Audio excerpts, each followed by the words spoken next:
Do you really love me? No. No. What happened to your code of honor? The Yakuza have one. Oh, he is talking, You have an idea who my father... Oh my god, not the... Oh, I'm a rich preppy kid. I got a big father with money. How y'all doing? It's your boy JC. Welcome back to the channel.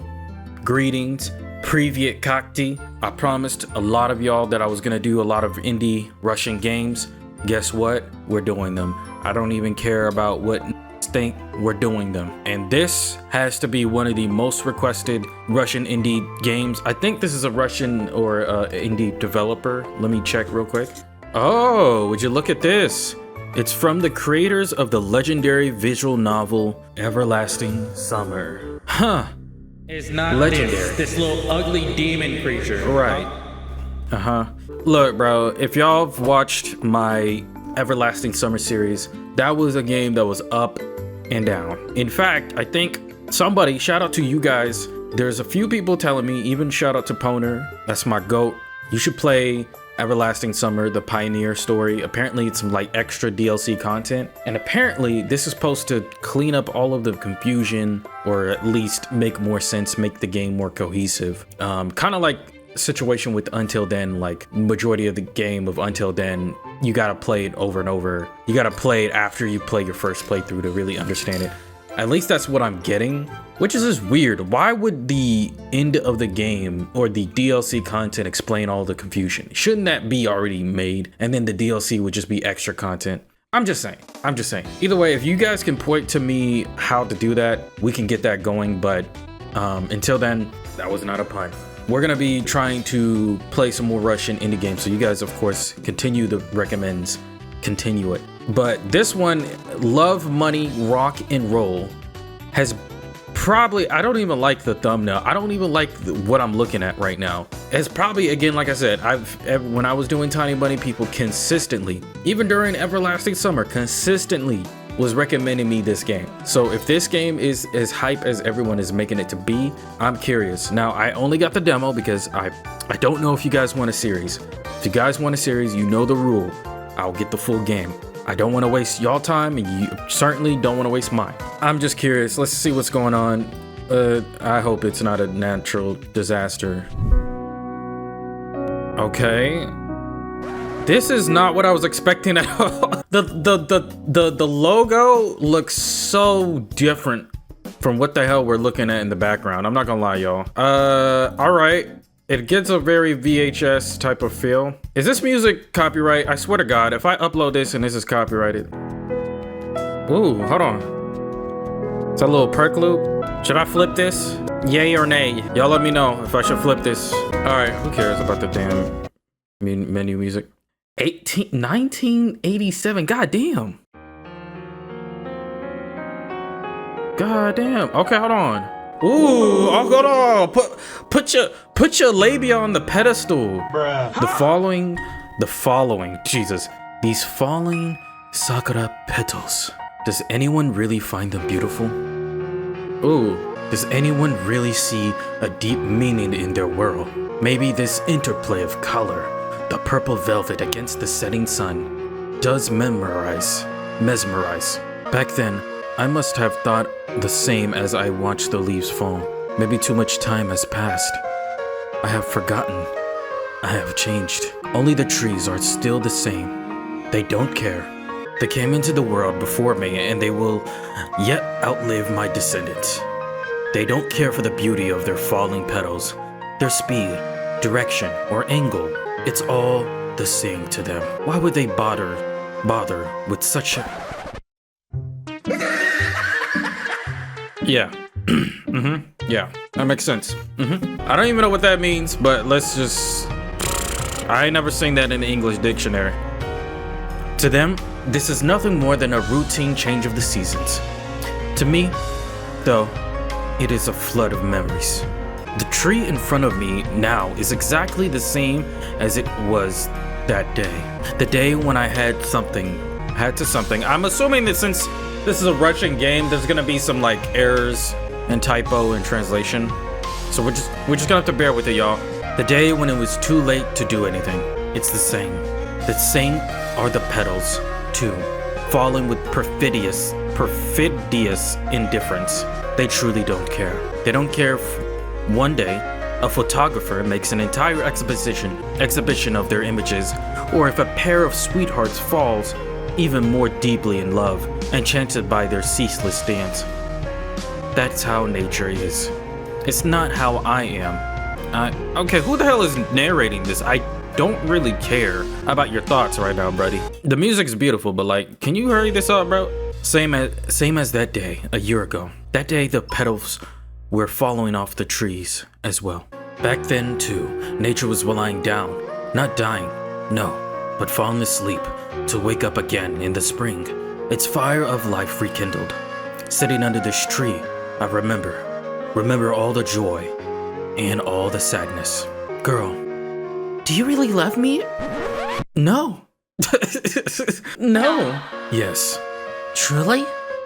Yes. She turned away while the petals kept falling, getting tangled in her hair and making her look even more beautiful. You know, cherry petals really suit you. She turned around. She probably didn't want to. She probably expected something else. Elegant phrases, intelligent words, something that wasn't this. Really? Yes, of course, she smiled. I, too, must have expected something different. Feelings, confessions, as beautiful as those fluttering petals. But at the time, those words were more important to me than anything else. More important than the tree, more important than the moment, more important than life itself. Because I realized that they were like a petal resting in my hand before it fell to the ground. So near, so fragile, so precious. Okay, so time has progressed. Is this December the same year? Okay, all right, this is it. The fan was humming so obnoxiously as ever. Its noise must have been what woke me up. I was sick of it, of course, but it was a necessary evil. The summer heat was relentless, even with the doors open. Hey, y'all let me know what the weather's looking like where you guys are at. Because right now, it's like 62. It's supposed to get colder. But bro, climate change, dog. It was 3 in the morning, and the silence was sickening. Dear God, better to hear the blaring of police sirens or the shouting of a tipsy neighbor or the screeching of a car tires. Anything but this obnoxious fan. Damn, bro, it's overworking for you. Why you hating on the fan? I would have turned it off long ago, but then I would have certainly been cooked alive by this heat. Russian winters had nothing on Japanese summers. Japanese summers? Are you in Japan? It looks like a Japanese style home. Like the low table, the floor mats like this. With effort, I got up and went to the kitchen for some water. What were Russian winters like anyway? I don't know. Ain't you from Russia, or you a weeaboo? One of those people that just moved to Japan because they think they love anime. Muffled creaking came from the floorboards under my feet. But the rest of the house, which consisted of 3 bedrooms, a living room, a bathroom, and some pantries, paid no attention to its sole inhabitant. It was really 3 a.m. Okay, late night, you woke up. Yeah, sometimes you wake up, you gotta pee, or maybe you gotta drink some water, quench that thirst. I gulped the water down greedily, spilling half over myself. Next morning, I had to go to school. Had to? Why exactly? Maybe I was the one who came up with these stupid duties and responsibilities, straddling myself with the necessity of socializing and waiting for the useless piece of paper that would attest to me to possessing a high school education. Hey, hold on. Are you kind of spitting? You're kind of off base, like by a long shot. But for, I'm assuming you're a high schooler kid, you in your 16 age. You're not that dumb. I must have invented this world myself, as was my wont. Oh man, if we do a series on this is about to be hell for sure. And my camera just went out. Jesus. I must have made it up alongside all the other worlds that I fabricate daily, for myself, for those I knew, for the whole world. These obligations were nothing but stupid conventions of that world. By a stroke of bad luck, it was also the world that most people viewed as the real one. Oh my God. Bro, living an idealist fantasy. I poured myself another glass of water and returned to bed. Okay, go to bed, buddy. The moon shone. The moon shone. Is that an actual word or am I tripping? Is a typo. Brightly, animating every speck of dust. Its mournful light. You're so lucky, bro. I really wish I had a room with like really nice natural lighting, bro. Like that would be so peak, bro. I mean, I got natural lighting right now, but like it's not like a beautiful area of grass and water and the sun is just beaking on my face. It's just like, okay, you know, you got the apartment complex. The sun is a little leakage, the sun leakage. It's like, oh, whatever, that's cute. My room looked entirely different, like a portal to another world, a world that was beyond even my imagination. A silver ray fell on the table, inching towards a heap of papers, school papers, an unfinished novel, letters from my mother, from friends in Russia. Oh, so you were one of the weeaboos that went to Japan thinking it's cute. And I got up and put a particular strap, a piece of paper, into a drawer. Has it been a year since it arrived? Or should it even bother me? Then again, why was it on my table? I should have tossed it long ago. I jumped up, took a step towards the table and came to a halt. How could I? It's not as if I hadn't tried before. More than once. The phone rang loudly. Very loudly. It was 3 a.m. Who could possibly need to talk to me at this hour? A dejected high schooler sunk in self-reflection. Although, I was used to it.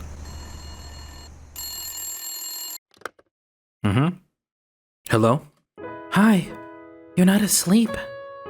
As you can tell, I felt a strong desire to hang up and disconnect the phone. Is this your lover? Is your girl? Is your girlfriend? Most of these don't got girlfriends, but I'm just, I'm surprised, that's all. But stronger still. I wish that she could be here now, close by. Ooh, is this your girl back at Russia? Mother Russia. How come? How should I know? Probably because you called me. She mumbled something unintelligible. How are things in general? How things should be in general. At 3 a.m. I don't know. Great. Then they're great. Oh, quit it. Well, what did you want to hear? I just wanted to call. Why does it sound like a goddamn, I don't know, like an actual drama TV show? Like this music is really hitting. You thought it was okay to call at 3 a.m.? I saw the light come on in your kitchen, so I figured you were up. Is she stalking me? What the Are you spying on me? No, I was just... The line went silent for a few seconds. You could be honest. I didn't know I had yandere chan over here. She must have been trying to think of something that wouldn't sound too ridiculous. It's just that I couldn't sleep either. Well, if you nearby, girl, shoot, let's sleep together. Why either? What if I had been sleeping? But you weren't. All right. Let's start from the beginning. What did you want? I wanted to know. She paused mid-sentence, as if working up the courage, before continuing more confidently.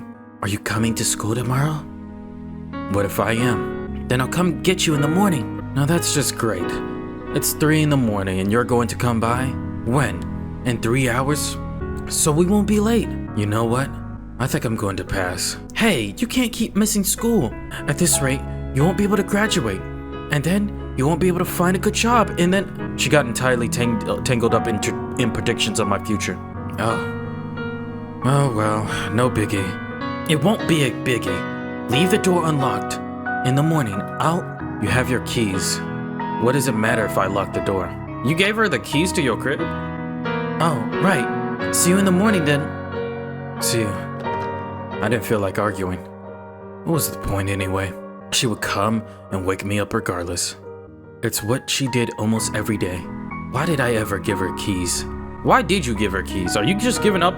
That could be an actual serial killer. Well, that was a while back. It must have been a year. Okay. A year ago? The cherry petals were probably falling on that day as well. But to hell with them.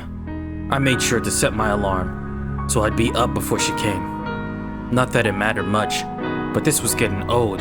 Where's your parents, bro? Are you adopting the Japanese tradition of an anime where they just be leaving their kids by themselves? What's more, I was worried I was getting too accustomed to it, seeing her familiar face every morning. Dependent even, which was something I absolutely couldn't allow to happen. So if she wanted to come in the morning, fine. But she wouldn't be waking me up again. Let's see about that, bro. She gonna kick you in the face. Wake up, Chestnut. Alright. Oh, it's a few months later. So what is this, July? Damn. Wait, is this July? Oh, you know what? I think the month and the days are flipped. So I think originally it was June, now it's July. Or no, now it's September. Because the 9th is September, right?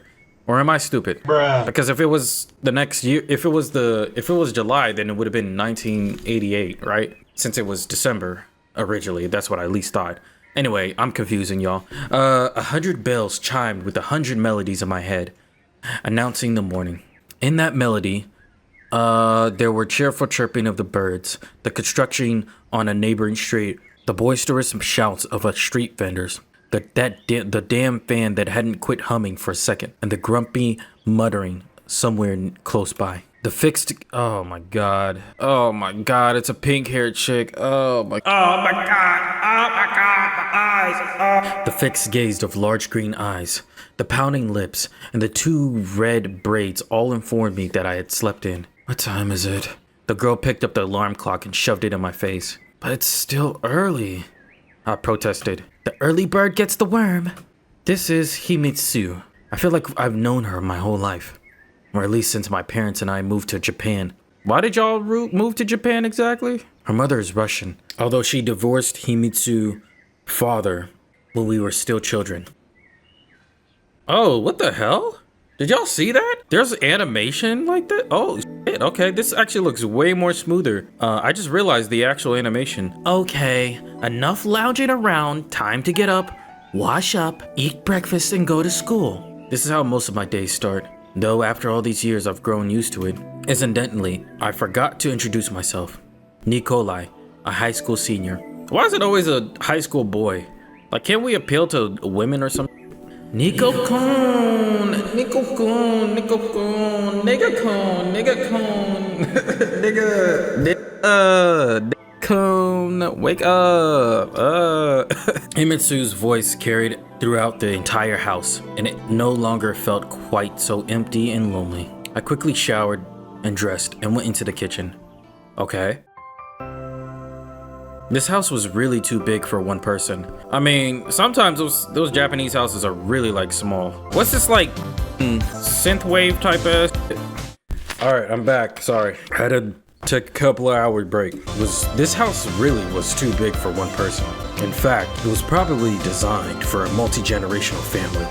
Grandparents, parents, children, grandchildren. All the empty space felt oppressive, even when my parents were still with me.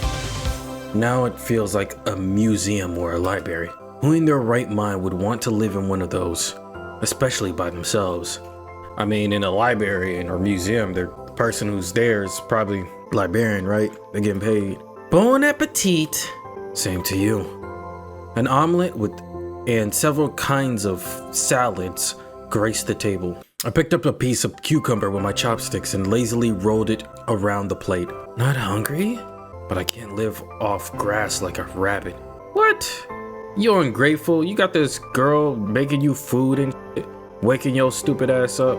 So instant ramen is better. In your book? I don't know about better, but it's certainly tastier. Damn! What? Hell no. Himitsu, kick him in the balls for me. Hey! She puffed out her cheeks comically, which made her look like a cute hamster. I put real work into it, you know? K.O. I could say nothing to counter that, so I concentrated on chewing. What are you planning to do after school today? I don't know. Kyosuke wanted to go to the movies, I think. Did you have another idea? She set her chopsticks aside and looked at me intently as if I'm about to say something important. Maybe. She laughed, trying to hide her embarrassment. Never mind, it's not important. Himitsu is in love with me. Okay, bro said that like, oh man, she's in love with me, ugh. Like bro, I've known this for a long time, but have done nothing about it. At some point, I grew so used to it that I couldn't tell anymore whether she loves me as a brother or a man. Okay bro, Alright, we don't need your sob story, love story, bullshit.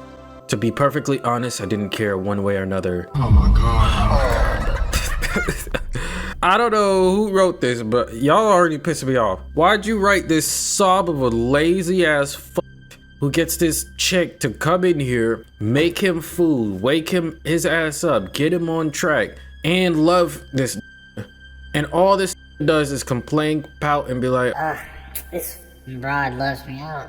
I don't give a her. if you want to go somewhere, I could reschedule the movie. It could do without me tonight. Her face gleamed with an earnest smile. Well, actually, I wanted to check this one store near the station. It just opened. The girls at the school won't stop talking about it. Someone else in my shoes might have considered this a date, but I simply enjoyed spending time with Himitsu. She seemed content with our arrangement too. You haven't finished your breakfast.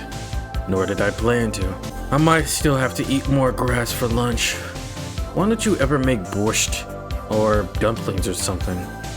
Borscht isn't breakfast. And besides, I made it before. Himitsu pouted. She had made it before, true, but not the same way I remembered from my childhood. I wasn't about to tell her that. It's one thing not to know how to do something. You could always learn. Like, yeah, learn how to wake the f up, get your ass up to that kitchen and clean, cook, do all what is she doing. It's quite another to both know and do, yet fail to meet expectations. When that's the case, there's a good chance that you'll never learn. You're right. Sorry, your borscht is very good. Borscht. Yeah, borscht. I repeated. Himitsu glared at me. Someone else in her place would have long emptied this bowl of imaginary borscht over my head. So what's the story were you talking about? They sell clothes. She kept staring at me. Dresses, sweaters, skirts, clothing, women's clothing. Do you think maybe we should go with one of your girlfriends then? I'm not saying no. It just might be a bit awkward. Why? I don't know, it's just the way things are here. And you know how I'm not always great with the local customs. I was telling the truth. Anyone else would have gotten used to the Japanese way of life, to Japanese traditions and cultural norms, or at least to the ways of the local high schoolers.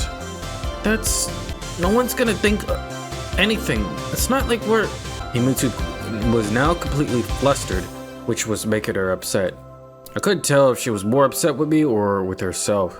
Sometimes when I talked to Himitsu, and not only her, I would hit a dead end. I no longer knew what was expected of me, while the other person couldn't understand why I didn't get it.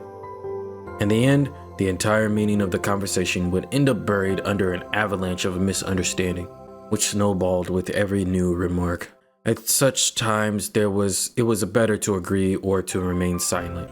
All right, it's fine. No one's gonna think anything. Why would they? Exactly, Himitsu said triumphantly, and went to wash the dishes. Okay, yep. Make the woman do the chores. Now, boy. Alright, we're outside, finally. What was this kind of weather? Early in the fall, called in Russia Grandma's summer. In Japan, at any rate, it was still very hot at the beginning of September. Okay. Himitsu walked alongside me, smiling.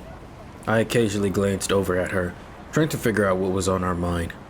Not that I was particularly interested, more likely I was trying to distract myself from my own thoughts. The image of the falling cherry petals kept surfacing in my mind, dragging up painful memories. As for Himitsu, she never broached the subject. Was she keen to avoid reopening the wound? Or was she just showing tact? Hey, Earth to Nico-kun? Nigga-kun? Do you copy? Huh? What? I had clearly been daydreaming. We're almost there and you're still sleeping. Himitsu knit her brow. As always, her displeasure looked more comical than intimidating. I'm not sleeping. I'm solving the world's problems in my head. Oh yeah? What sort of problems? She laughed. The political sort? Not even geopolitical. Who else would solve them if not yours truly? Bro, can y'all get to the damn store? Your grades are a little underwhelming for a future politician. Yeah, get him. Get his ass. That's not important. There have been plenty of great people who didn't get the best grades at school. Take Einstein, for instance. I see. Himitsu smirked. Alright. We would have probably kept chit-chatting like this if it weren't for a scuffle happening at the moment at the school. Uh-huh. Show me what that scuffle do. Show me what that scuffle do. Ooh. Several people had surrounded a girl from a distance. We couldn't see who it was. Look, said Himitsu quietly, slowing down. I listened in. She probably wears the same skirt all year. Must be a hand-me-down from her older sister. How does a bum like her even get admitted to our school? It's not like a halfway house. Go work at the fish market. Careful now, you might catch something from her. Was that our main character? Oh, brother. Just like every other shonen boy. It's not like I was going to, with her. What? The fuck are y'all talking about? What is the implications of that sentence? Oh, this is weird. Hey, you're onto something. I bet that's how she spends her night. Earning a little side cash. And what you doing? Nothing. Nepotism looking ass. Sit your stupid ass down. Bro, if this was Yakuza, I would... Ooh, boy. Poor thing. Himitsu paused for a second. Isn't she in your class? I looked more closely. She did look familiar. I think so. Are you saying you don't even know who your classmates are? Of course I do. That's Nakahita Iwamura. I fixed my hair and looked triumphantly at Himitsu. She was not impressed. In fact, she's our class president. Himitsu was still looking at me reproachfully. Well, what? I've never spoken much with her. And anyway, this is the first time we're together in the same class, so it's only been 6 months. Meanwhile, the scuffle, if you could call it that, was picking up steam. The girl remained stubbornly silent, only dropping her head, lowering with every minute. This only continued to encourage the bullies. Come on!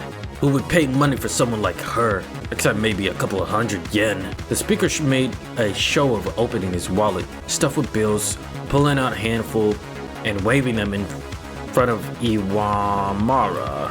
This is really getting out of hand, I muttered under my breath. But the other students walked right on past, pretending not to notice anything. These damn traditions again. This isn't right. Nico-kun, don't. Let's just tell the teacher. Himitsu tugged lightly at my sleeve. And what is the teacher going to do? Scold him? My, aren't you ashamed of yourself? I started getting worked up. If I had to think about it, what business of mine was this? A fellow classmate. So what? I hadn't exchanged more than a couple of words with her before this day. It was hard to watch one poor girl get picked apart by an entire pack. Ooh, okay, and they got that little save icon. Hold on. I'm intervening. I'm putting my balls. Bruh. I don't know what I meant by that. Don't worry about it. Let's just keep moving. Why should I stay on the sidelines? What if Himitsu were in her place? After all, we weren't exactly the richest kids at the school either. Sorry. Himitsu only smiled slightly in response. Hey! I yelled and headed confidently in their direction. Leave her alone! At first they just looked at me in surprise. Iwamura, on the other hand, kept staring at the ground and didn't react at all. And who would shoot? Why do y'all do the most prototypical ugly looking ass that are bullies? And you got that one woman bully, bro, y'all oh my god, y'all is ugly. What do you care? Keep walking. Their tone was challenging, but it only boosted my confidence.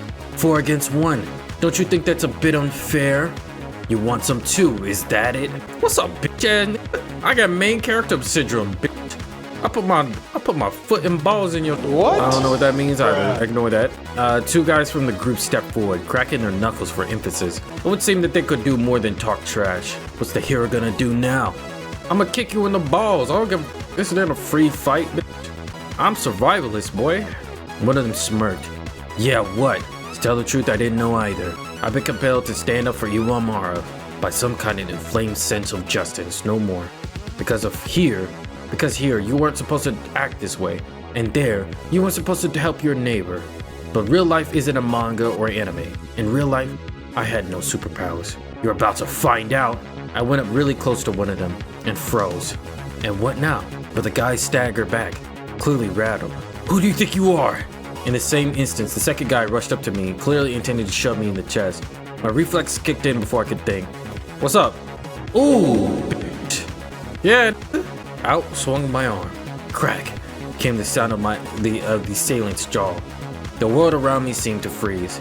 Iwamara, the other girls, and even the guy who I just punched stared, seemingly transfixed with surprise. This only lasted an instant. You have an idea who my father... Oh my god, not the... Oh, I'm a rich preppy kid. I got a big dick father with money. Man, shut the fuck up. Come tell your daddy come over here too. I'll kick him in the balls too, buddy. One of the girls shouted. Don't yell. Let's just go. He's some psycho. Other girl tried to calm her friend down. The second guy helped his splayed pal up from the ground. You want meaty knuckles too? This isn't over. We'll remember you. With these words, they quickly headed away from the school. They get the out of here. Lame ass bully trope. Himutsu rushed over to me in the same instant. This is what I'm talking about, bro. Put your dick on the table, bro. Come on. Nico-kun. Are you alright? Yes, of course. I replied calmly while examining my slightly swollen fist. Surprisingly, I wasn't shaken with adrenaline, as I might have expected. Hey, bro, I've been in those situations where you gotta tell it down, bro. Everything must have happened too suddenly. Iwamara? Senpai? In all the commotion, I had forgotten about the chief cause of this kerfuffle. She stood silently, peering sullenly at us from under her eyebrows. Are you alright? Fighting is prohibited on school grounds. Hey, that's fair, but I saved your life, so I expect to thank you, you know what I'm saying? I saved your life from embarrassment and banishment, you know what I'm saying? She said quietly. What? A dumb smile spread across my face. I looked over at Himitsu. She looked just as confused as I'm saying that there was no need to get into a fight. In case you haven't noticed, I was kind of defending you. They would have left in the end. Iwamara went silent for a second, then looked at me, her eyes flashed, but just as quickly her indifferent demeanor returned. They always do. Regardless, you could at least say thank you. It's just common courtesy. I was even more upset now than a minute earlier, and not only here, but in the whole wide world. Iwamara's only response was to raise her chin, snort, and quickly make her way towards the school gate. That's just unreal. I told you not to get involved, Himutsu said quietly. But you did act like a real hero. Some hero, right? Where have you seen heroes like this? In the movies, the heroes get thanked for their rescue. But you didn't do it for the sake of gratitude, did you? Himutsu kept smiling. She made me flustered. We'll see what sort of gratitude the teachers give me. I grumbled. Come on, let's go. Hey, bro, to be fair, she probably appreciated it. She just hard ass, teacher's pet type of... I mean, they're doing all this prototypical stereotypes in like a Japanese anime setting. So this is what I'm expecting. But, at least the dialogue and the back and forth is a little bit realistic. She's not like gonna be like, oh, head over heels on you instantly. It's a shonen anime. We're in a shonen anime. You gotta let her build it time. She already has a love interest. Watch. We gonna connect the dots. Another routine school day had now begun. I couldn't remember my Russian school at all, even though I attended it for an entire 6 months. But for some reason, it seemed to me that the schools were more or less the same everywhere in the world, as were some people. Really, how many ways could there be to get stuff into a kid's noggin? If Marconi and Popov could, independently of each other, invent the radio, why couldn't the identical best practices emerge in education at opposite ends of the earth? A shout from the teacher snapped me out of these thoughts. Whatever school was like in Russia, school here was pretty strict. There was a reason, after all, why this was one of the best schools in the country. My class consisted largely of the children of rich and famous businessmen, politicians, showbiz stars. Sometimes I felt out of place here. But then, among this elite, there were people who were almost ordinary. One such person, Kyosuke, came up to me during break. Big ass nigga. Hey bro, you going to football practice after this, little ass nigga? Little nigga? I had known Kyosuke since middle school. He came across as a down-to-earth guy with none of the attitude of the local privileged youth. Hey Nick, did you hear what happened this morning? I looked around the classroom and spotted one of the girls that had been harassing Iwamara. She gave me a mean look, but then quickly went back to what she had been doing. Whatever. No, what happened? I asked, even though I knew perfectly well what Kyosuke was referring to. this morning at the school gate. Okay, I see the animation. Kyosuke lowered his voice. There was a brawl. Some word they chose. Couldn't think of a better one? Yeah, well, I'm aware. What do you mean? Did you? His eyes lit up. He leaned in towards me and then continued at a rapid-fire rate. Are you the guy? The one who punched Kurosaki from Class B? Somehow I neglected to ask his name. I answered proudly and immediately winced. There was nothing to be proud of here.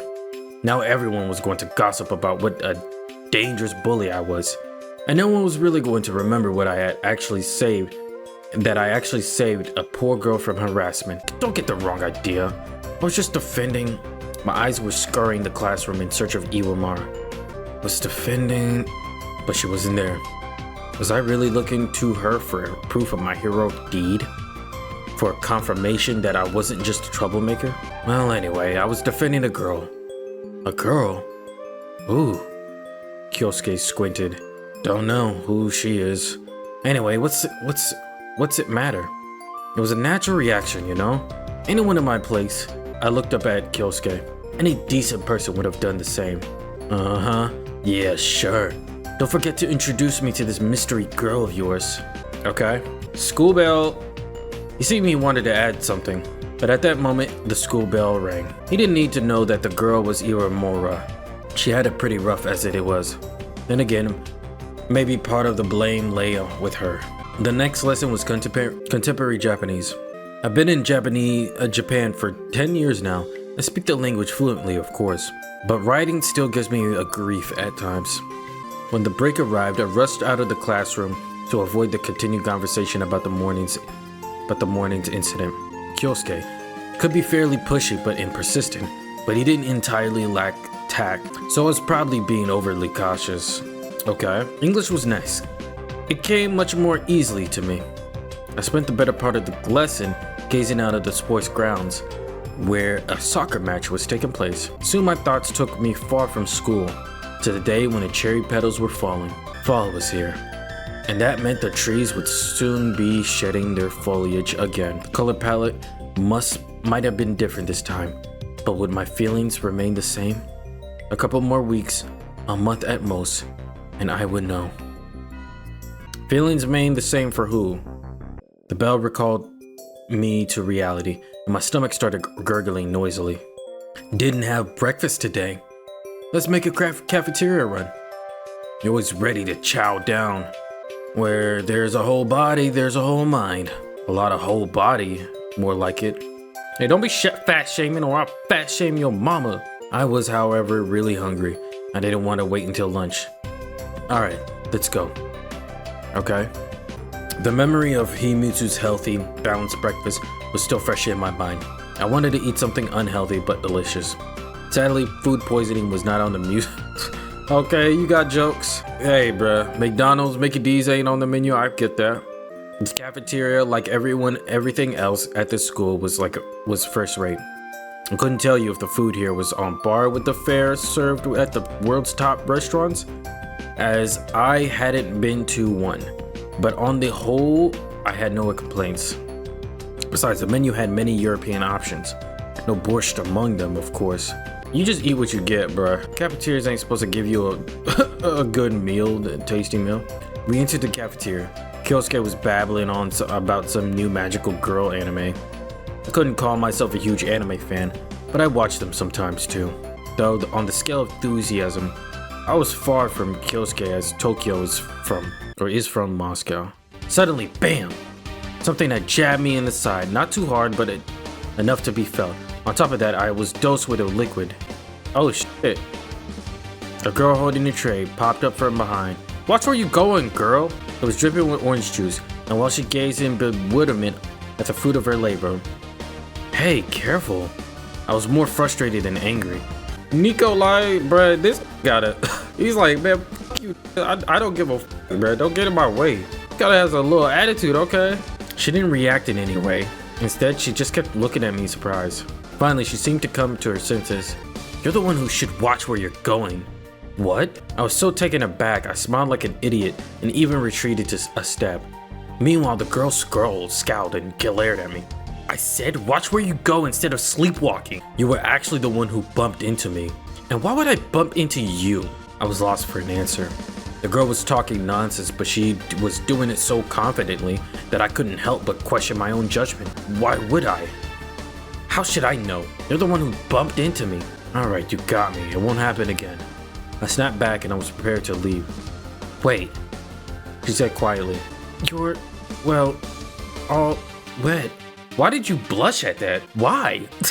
What? Huh? What do you mean by that? I looked at myself over. Not the prettiest of pictures, to be sure. And what do you suggest? A joint trip to the shower? Oh, he got jokes. Me? I wasn't. How could you even think? The surprise and confusion on our face gave way to the indignation. Here was an insulted, humiliated victim, and I, the culprit, naturally. Okay, just forget it. Everything's fine. Wait. Her tone changed faster than the weather in the tropics. Here, take this. She handed me a handkerchief. Man, I ain't gonna f with her. If this is a love interest, bye. Boy, I don't fuck with these Tsundere ass. I accepted it without an argument. And I was about to thank her. Or is it not Tsundere, it's Kandere, right? I don't know. When she snorted, turned on her heel, and left to join her girlfriends at the far end of the cafeteria. What a strange girl. Nick, you, Kyosuke, when I sat down at her table. He was flaring his nostrils, gasping like a fish out of water. Do you know who that was? No, who? That was Ellie-sama. Boy, I don't give a fuck about her notoriety. He looked probingly at me as though expecting me to exclaim, Oh, Ellie-sama, you mean that one? Sama, who? I inquired coolly. How could you not know? And you want people to believe you're a student here. I don't want that. It's what the paperwork says. Only if you paid more attention to what goes on around you. Alright, enough suspense already. Just tell me. He was clearly chomping at the bit. Kyosuke repositioned himself more comfortably on his chair, assumed a serious look, and began. Ellie-sama. She's like the school's queen. She has perfect grades. She's great at sports. She won awards at the national.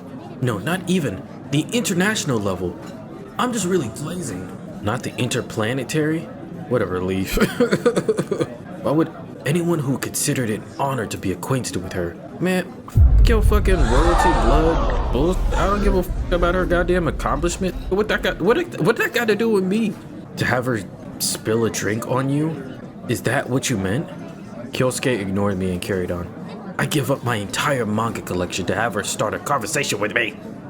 You sound f***ing dirty, bro. Bro, you sound like you should have been the one picked on earlier in the morning at the school gate, bro. Your entire collection? Okay, have. I squinted. Fine, a third. Alright, I get it. I should expect the police to show up at my door now and await my sentence. Death by glares. Except, hold on a second. I'm completely innocent. You don't get it at all. Kyosuke sighed. Then again, maybe you should expect the police. After all, her grandfather is the chairman of the school board of directors. And what am I supposed to do now? Keep apologizing to her? She's the one who bumped into me and spilled the juice all over me. He sighed again and returned to eating. I turned slowly and looked in the direction of the school queen. Judging by the lively conversation and laughter coming from her table, Ellie-sama had already forgotten about the incident with my lowly serf self. Oh wow, you already reduced yourself to a serf. That's crazy. This class-based society, bruh. The juice dried up quickly, leaving behind a noticeable yellow stains on my white shirt. I didn't really care about my appearance, but the school had its standards and didn't take kindly to such sloppiness. Man, sloppy these no. So I had to change it to a jersey and a track jacket. Man, I don't give a f. What, you gonna give me ISS or something? What the f? After another uneventful lesson, it was time for the long break, also known as lunchtime. I had agreed to meet Himitsu for lunch. I couldn't remember. I could just go for a stroll around the school, seeing as I'd eaten only an hour earlier. Obviously, something else would happen if I went on a stroll. Maybe I meet another character. But I'm a man of my word. Alright, let's go see Himitsu. Maybe we did agree, and I had simply forgotten. I had no interest in listening in Kyosuke's chatter, nor in chewing on the stale rolls from... Ew, you saved that? From the cafeteria. Well, you do what you like, but I have an arrangement with Himitsu. Okay. He drew out the words cryptically. Okay. All the classrooms in our school looked the same to me. Not because they were, in fact, identical, but also because I didn't know a single person in them. Yo, hey. But others knew me, so no one was surprised when a senior walked into the junior's classroom. Hey, I seem to remember that we planned to meet after for lunch. Just in case. We didn't exactly. Himitsu seemed slightly caught off guard initially, but she quickly continued with a smile. But I guess we did. Shall we? Sure. We walked outside and sat down on the schoolyard bench. Himitsu took out the 2 bento boxes and said with a straight face, "Choose." But they're the same. No, they aren't. See? One is wrapped in blue and the other in red. Okay. I was sure that the difference ended there. Alright then. Give me the blue one. Oh, brother. I'm a boy, so I pick blue. Himitsu made me lunch every day. Although, for whatever reason, she did herself from admitting. She always just happened to have an extra bento on her, as if by accident. That's a waste of food. The way a guy would end up with an extra show ticket for a girl he liked. Here. Not really though. She would often tell me in advance that she was bringing a bento, but at times like this, she still would surprise me. Damn, she got the onigiri? Is that an onigiri? What the hell else is that? A little balanced carb and protein. Okay, I see you. So let's see what we've got here today. I unwrapped the box and opened it. Rice, tomatoes, tamagoyaki, and oh my, what have we here? A meat patty, wow. And of course, a mandatory grass. The whole thing was drowned in salad leaves. Damn, Nick. Eat your food. Eat your nutritional food. Say thank you. Just like you want Iwamara to say thank you when you save her. Mura or whatever. What's the occasion? I picked up the patty with my chopsticks and held it to my face as if I was trying to ascertain its authenticity. Well, you didn't like the breakfast. No, but wait a second. Didn't you prepare this before breakfast? Of course not, she laughed. I decided to switch things up a bit. I really shouldn't have been complaining about her cooking, especially considering that she did it all free of charge, selflessly, no strings attached, and without expecting anything in return, not even a thank you. My conscience was like a lump in my throat, preventing me from taking a bite. So I said, thank you. It's very good. And I'm sorry about this morning. I couldn't come up with a reasonable excuse, even if I tried. It was better to just apologize and leave it there. It's okay. I'm used to it. Himitsu laughed again. But now I felt even worse. Put my head down and focused on eating. I still feel bad for that girl. She sighed. Huh? What girl? Himitsu looked at me gravely. This morning, at the gate. Oh, right. Preoccupied with my meal, I drifted off for a moment. Have you talked to her since? No, I didn't really have anything to talk about. I noticed the reapproach in Himitsu's eyes and continued. I mean, seriously, was I supposed to walk up and say, I'm very sorry about what happened to you, and oh, how about showing me some thanks for the miraculous rescue? Don't be like that. Just having a tough time. You know, somehow I didn't pick up on that. She's just hiding her feelings. It's because of a habit for her at this point. Himitsu grew sad. That's fine. I wasn't asking for flowers or medals or commemorative plaques. A simple thank you would have been enough. How hard is that? So you didn't do it out of just the fact that you wanted to help her. You did it just for your own self of gratitude. Feeling like the hero, I don't know. For you, it might be easy. So am I in the wrong? I don't know. Finally, Himitsu smiled. Anyway, I'm glad you helped her. Yet at the time, you were saying that we shouldn't get involved? I smirked. Oh, y'all, sorry. I had to take a BRB. The amount of times I paused and went be right back in this recording. I did, but I've changed my mind. Why? Because what you did was the right thing. Somehow Himitsu reminded me of a Soviet pioneer scout. The comparison made me burst in laughter. I choked, and then rice went flying everywhere. Now look what you've done. She took out the handkerchief and wiped off the grains of rice stuck to my face. You really a baby, bro. Wait, stop. What are people going to think? You worried about what people are going to think? You got rice grains on your face.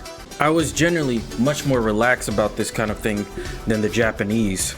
Doting on me in public like that perhaps was crossing a line. I wonder why it didn't embarrass her. What should they think? Himitsu seemed genuinely perplexed. Nothing at all. I looked around in exaggerated fashion to show we weren't alone. Don't worry about it. She smiled and started packing away the now empty boxes. Sometimes I just didn't get her. Well, she gets you, my because she's clearly taking care of your ass.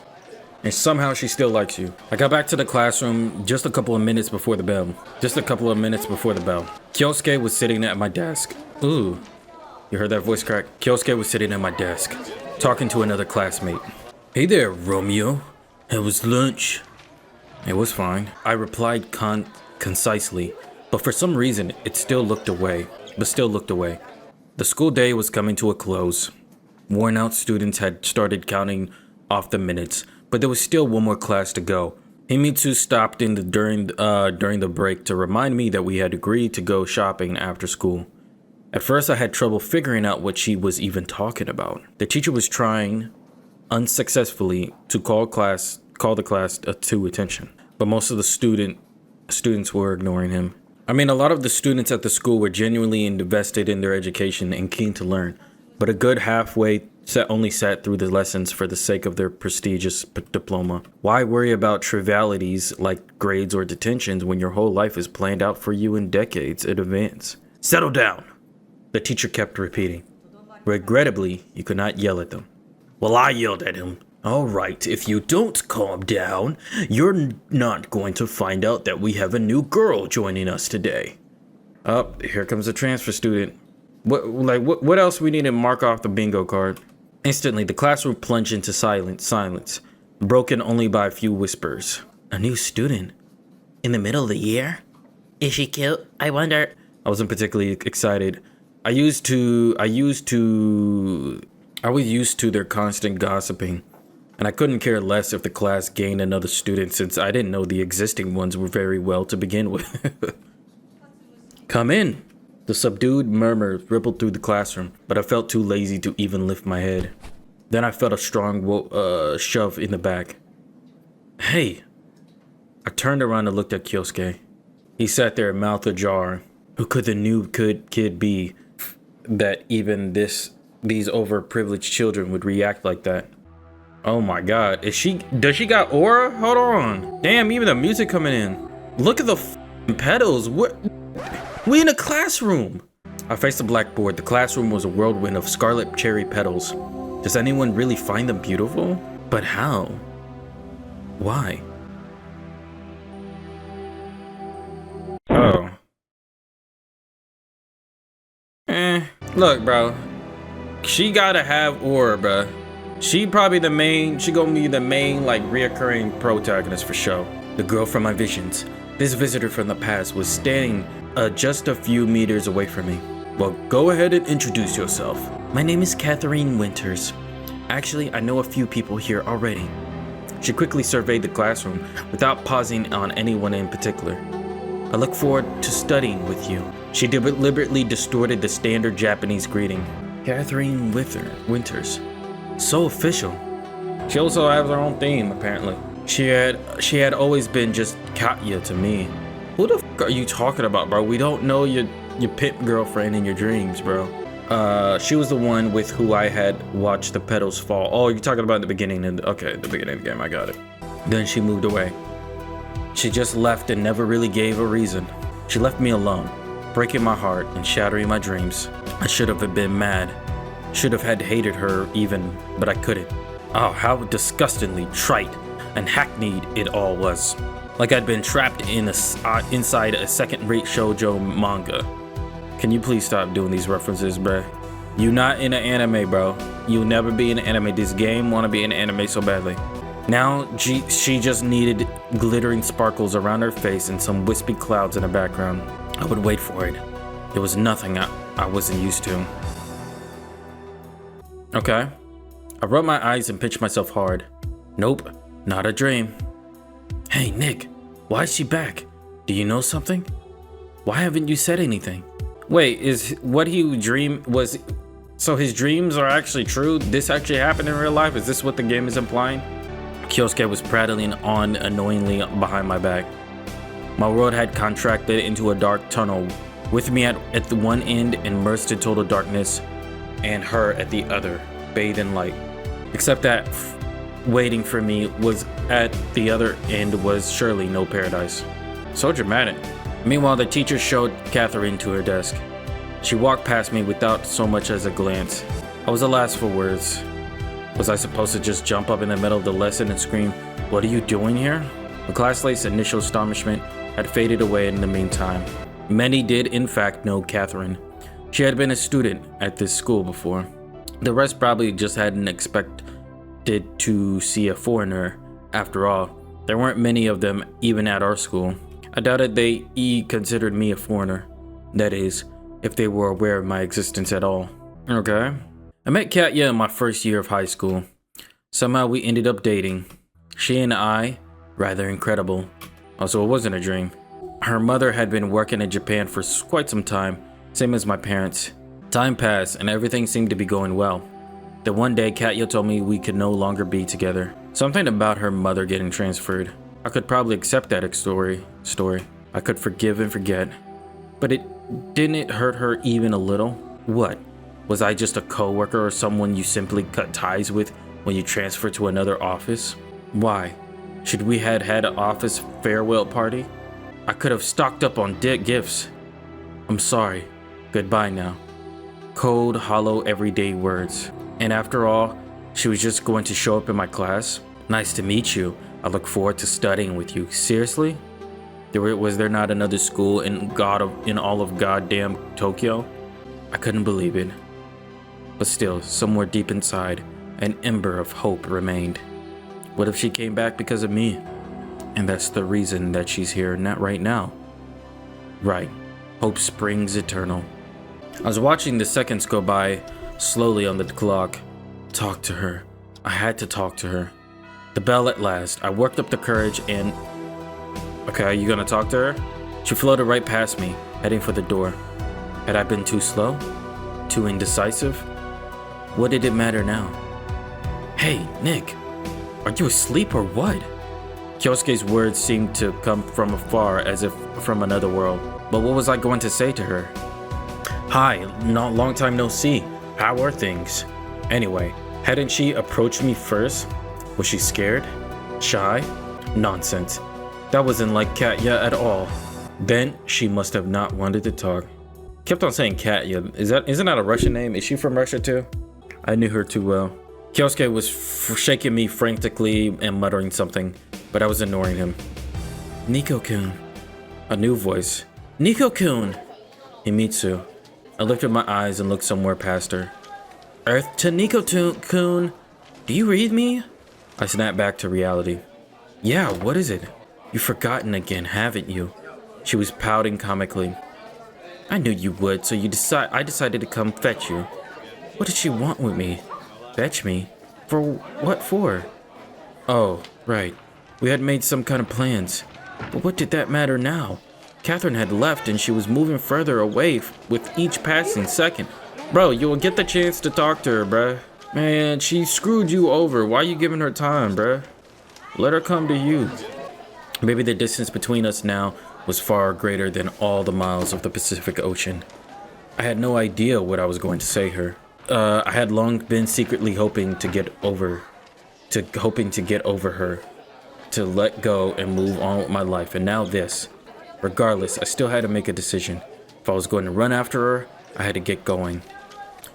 I don't give a fuck about Catherine, and get your scared looking ass somewhere, boy. Why would you do something with your big for nothing no looking ass? Ugly looking ass. How much longer was I going to let this continue? A surgeon has to excise the rotten flesh to prevent disease from spreading to the rest of the body. Since we were classmates now, I was bound to find out eventually why she had come back. Of course I remember. I said confidently, stood up, and took Himitsu by the hand and headed for the door. First of all, I'm not gonna hold Himitsu. She's done so much for me. I know her. She don't know me no more.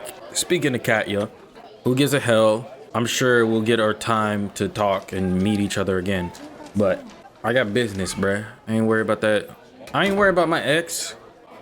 Come on, boy. Wait, what about... I turned and gave Kyosuke a glare so fierce that he shut up immediately. Bro, shut up, dude. Why don't you go after her since you so worried about her? What? That ain't got nothing to do with... Like, okay, so what? She's my ex, bro. She's dead to me. Anger, resentment, longing. All these emotions intermingled within me. I walked down the hall, oblivious to the world around me. I stopped only when we reached the lockers. I looked around the schoolyard. What if she was still here? Nico-kun. Himitsu ventured timidly. What? I snapped back and turned around and realized I was still holding her hand. Sorry. I let go. Did something happen? Don't say it didn't. I could see something's wrong. Kyosuke-san looked agitated too. Kyosuke? I snickered. The only thing likely to agitate him is some unrealistically shaped anime girl. The look in Himitsu's large eyes didn't change. I meant that he was telling me about another anime again. You know, the one about magical girls? They show it at 6. You must have seen it. Why was I lying to her? Why was I lying now? I knew I couldn't hide Catherine forever. Sooner or later, Himitsu was going to run into her at school. Or worse yet, Catherine would show up at her house. They didn't know each other after all. Anyway, it's nothing. Let's go to your store. What did you say it was again? By the station? Himitsu wasn't going to pry. It wasn't in her nature. I mean, I'll tell you when the time's right, but it's like, again, she's my ex. Like, why am I worried about my ex? Guess what? So the teacher asked Ray-kun today, when did man first land on the moon? And you know what he said? 2079. Can't you believe it? That's a really dumb... And then during PE, Himitsu carried on as though nothing happened. Maybe nothing did, where she was concerned. The store wasn't too impressive from outside. Maybe it was the low prices that drew girls in. Or maybe she just got some stuff in there. Like, why does it have to be a gender thing? By the standards of our school, Himitsu's family wasn't terribly wealthy, but her father worked for the government, so they weren't poor either. We went inside. Himitsu was trying on one outfit after another. How do you like it? It's fine. How about this one? This color would be in fashion this winter. It's fine. What do you think of this dress? A little discontent was starting to seep into her voice. I like the last one better. If only I knew what she'd tried on before. I was in no mood for a fashion show. To me, Himitsu looked good in any outfit. Why did she even need all this stuff? Did she not have enough clothes? Really? Why? I had known Himitsu for a long time, but I couldn't recall her ever being in a relationship. But she wasn't a child anymore. She was a beautiful young woman. It was high time for her to get a boyfriend. She's still 16. She's in high school, but she a damn child. Hold it. Was I feeling jealous? No, of course not. Anyway, if she had found somebody, I would have been the first to hear about it. I think what matters is that you like it. But I like a lot of them. I like this and this. This one, not so much. Himitsu was shuffling through the clothes. What had she done to deserve this treatment from me? Catherine is back, I said, trying to be casual. What? She seemed not to have grasped what I said. She showed up at class today right before the last lesson. I guess we're going to be classmates now. Really? Himitsu became instantly miserable and dropped the dress like she liked so much. I see you're not too happy. I'm happy. I just thought that she had moved away permanently. Well, that's what I thought too. And what is she planning to do now? What do you mean? I mean, Himitsu was hurriedly putting the clothes back on the rack. She's been gone so long. You're seniors already. You know, honestly, I hadn't asked her about her life plans. Hell, I hadn't even talked to her. What about you? Are you glad, Nico-kun? She asked gently. Wouldn't call the situation straightforward, but what's there to be glad about? You know full well what happened last year. Yeah, but that's all in the past now. We'll see what happens. I'm sure she has her reasons. At least I didn't have to keep lying. I hadn't told her everything, but what was the point of dumping all my worries on her? In the end, this was between me and Catherine. Are you not going to buy anything? She paused to think. No, everything's expensive here, and I'm almost out of allowance for the month. But it's only the 7th, I exclaimed. Well, let me get you a present then. That white and yellow dress, it looked good on you. No, it didn't. Himitsu countered unexpectedly. I look fat in it. Bruh. Boy, you have no given right to be saying anything about being fat. I laughed loudly, drawing annoyed looks from the store clerks and other shoppers. See, this is why I didn't want to come, I whispered. Himitsu just smiled and said nothing back. Okay. We hardly talk on the way home. I felt awkward. Now would have been a great time to hear stories about Rei-kun or Saya-chan, who couldn't hit a volleyball over the net. Don't feel bad because of Katya. I feel fine. Come on, I can see it. Don't worry, I'll be alright. It's been long enough. The more important thing is that you believe that yourself. I do. It's just all a bit unexpected. You know how she is. She comes uninvited, leaves without saying goodbye. Always self-centered. Was she like this throughout the whole entire relationship? Because I'm not gonna lie, bruh. That's your L, bruh. That's your L. You should have expected this to happen. I'm not gonna cap. I smiled involuntarily. Himitsu noticed and grew even sadder. Thankfully, by then we already approached my house. Well, I'll be off. See you tomorrow. See you. I wanted to say something else, but instead I just watched as she walked through the gate. Damn, this is a long ass demo. Shit. I spent 2 days recording this bitch. I spent the rest of the day futilely not to think about Catherine. If I continued like this, I was going to lose my mind. Every 5 minutes the phone rang. I didn't pick up because I knew it was Kyosuke. Who else would be calling me? When it came to that crazy otaku, I was lucky he wasn't pounding on my door. In the end, I unplugged the phone. Hey bro, that's the level of ignorance gonna get you sold. I tried to keep myself distracted with TV and video games, but they got boring quickly. I even did some homework for a change. Played the bass for... Oh, you play bass? Hold on. Played the bass for a bit. I fixed myself a simple dinner. Needless to say, I would rather have eaten Himitsu's cooking, but she must have been busy. Not that Himitsu was under any obligation to make meals for me on a daily basis. I was just used to it. You should be appreciative more of the people around you, bro. That's all I gotta say. Life tip. Thinking about it, I realized my habits had become integral part of my life, to the point where they'd started to take center stage in it. Catherine's reappearance was threatening to throw everything off balance. It was like I'd grown senile and flabby in the past year and a half, to the point where I craved stability above all. But why did I need chaos in my life if nothing good was going to come of it anyway?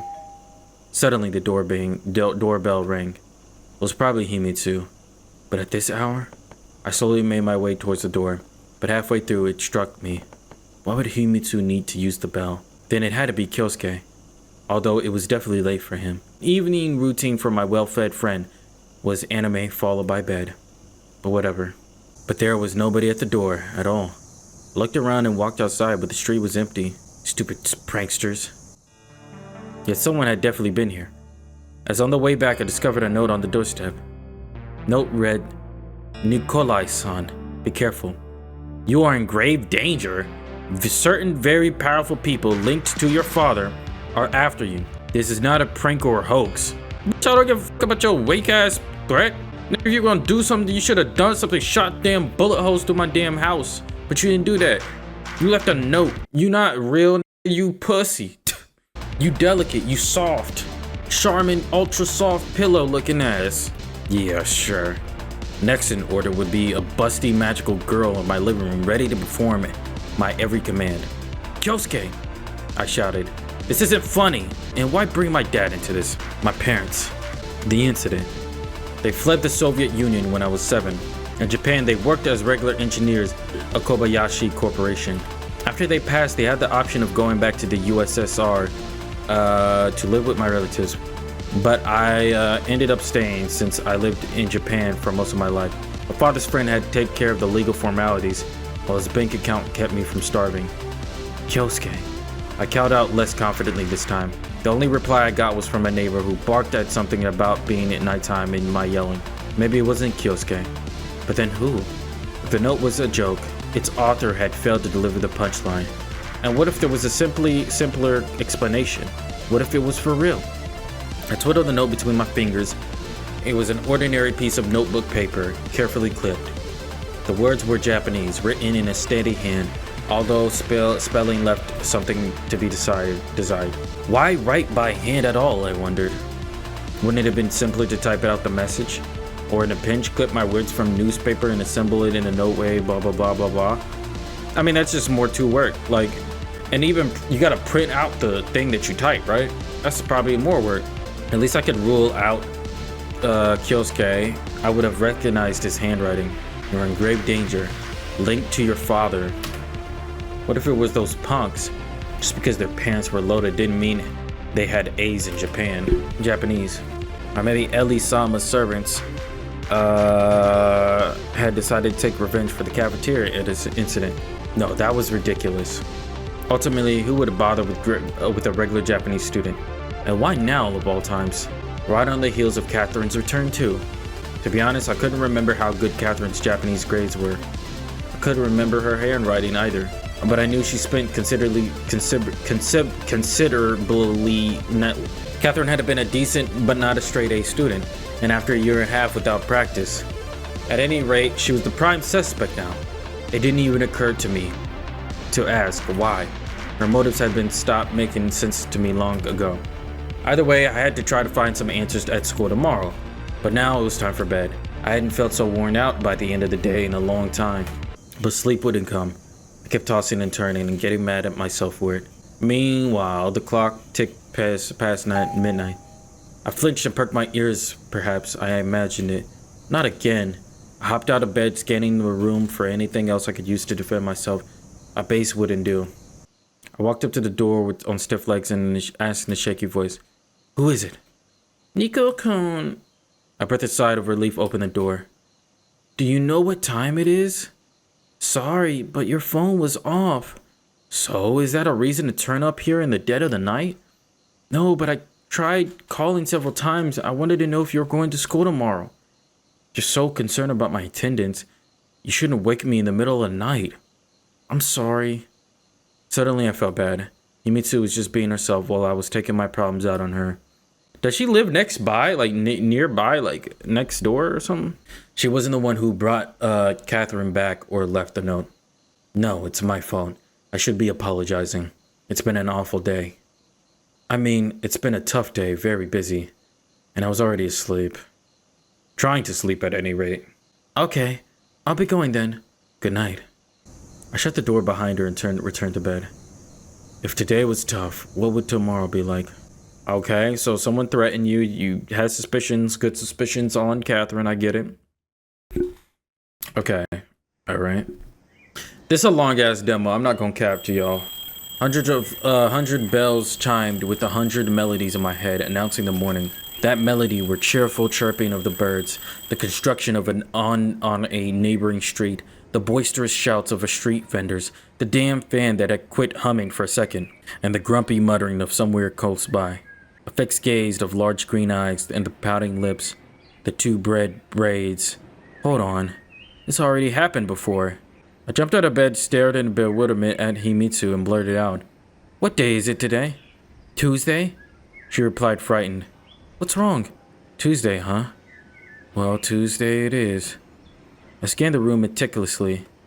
The open notebook I had tried doing my homework in the night before. I was still in the same spot, which meant that everything was fine. It just felt like tomorrow hadn't come. What do you mean? Well, like when you wake up and today is still yesterday, like in a sci-fi novel. You read too many of those. Himitsu laughed.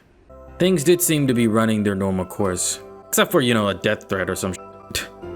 Outside your doorstep. Except I now became aware of a peculiar smell. I sniffed the air. Is that? Yes, well, I prepared breakfast ahead of time.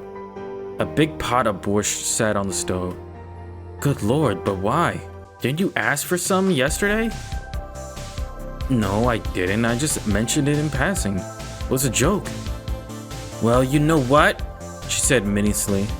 You're going to have to eat this joke now. Soup for breakfast.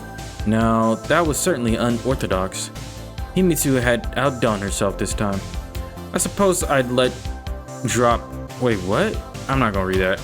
In any case, the borscht tasted quite good. Granted, it wasn't exactly a traditional recipe. Well, Himitsu was sitting across from me, looking intently. Why aren't you eating? I'm waiting to hear what you think. Oh yeah, sorry, it's delicious. Really? She didn't believe me. Yes, really. Why wouldn't it be? Himitsu tried the borscht. True enough. Now don't you dare complain about my cooking again. When did I ever complain? You just don't get my humor. I do get it. I thought it was some lighthearted banter, but Himitsu didn't look her usual self. Every so often, a shadow of sadness passed over her face. Did something happen? No, what about you? What about me? At that moment, events of the previous day flashed before my eyes. The surprise awakening in the borscht had temporarily made me forget about Catherine in the note. Everything's fine, just a bit of unexpected. Don't worry, I'll be alright. Good, if you say so. She smiled. Let's go, or we'll be late for school. Okay. We exchanged only a few words along the way. Somehow, we couldn't just find a suitable subject for conversation. I didn't want to tell Himitsu about the note just yet. She probably just hadn't had anything happen to her overnight. Sure, I could talk about some random stuff, but that was my thing. Okay. We finally reached the school. No incidents today, I hope. I hemmed. Alright, see you. Don't sleep in class. Himitsu smiled and headed for her classroom. Okay, now I had to think of a way to snag Catherine's notebook without anyone noticing. Hope she'd written something in it, preferably in Japanese. I was walking down the hallway, lost in thought, when someone called my name. Uh-oh, it's Principal Kun! Oh no. What the f? Is that his last name? Okay, we're back again, sorry. Hold it there! The school principal. What was his name? Yes. Kiyami-sensei. What is it? Follow me to my office, please. The class is about to start. I protested as though this sort of conversation was something new to me. It won't take long. A weary old man in his 70s, maybe even older. Kiyami-sensei was always cloyingly polite and cold. On top of that, he dressed and carried himself in a strictly European manner. I'd always been shocked how devoted some Japanese people were to the Western lifestyle and culture. I could think of any number of sayings on this subject, along the lines of "to thine own self be true." Although, here, this had become something of tradition in its own right. This was, after all, an elite school. What's the issue exactly? Nikolai-kun, please come along. Well, naturally, he wasn't going to reprimand me in the middle of the hallway in view of the entire school, was he? Hold on, is he stepping on that shit? Hold on.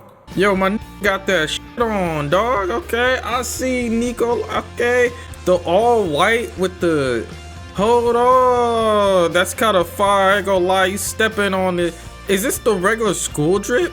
Wait, was this on Kyosuke, bruh? He kind of rocking this. I go cap. I wish we had that garment in school. We went into his office, but someone was already there. Huh.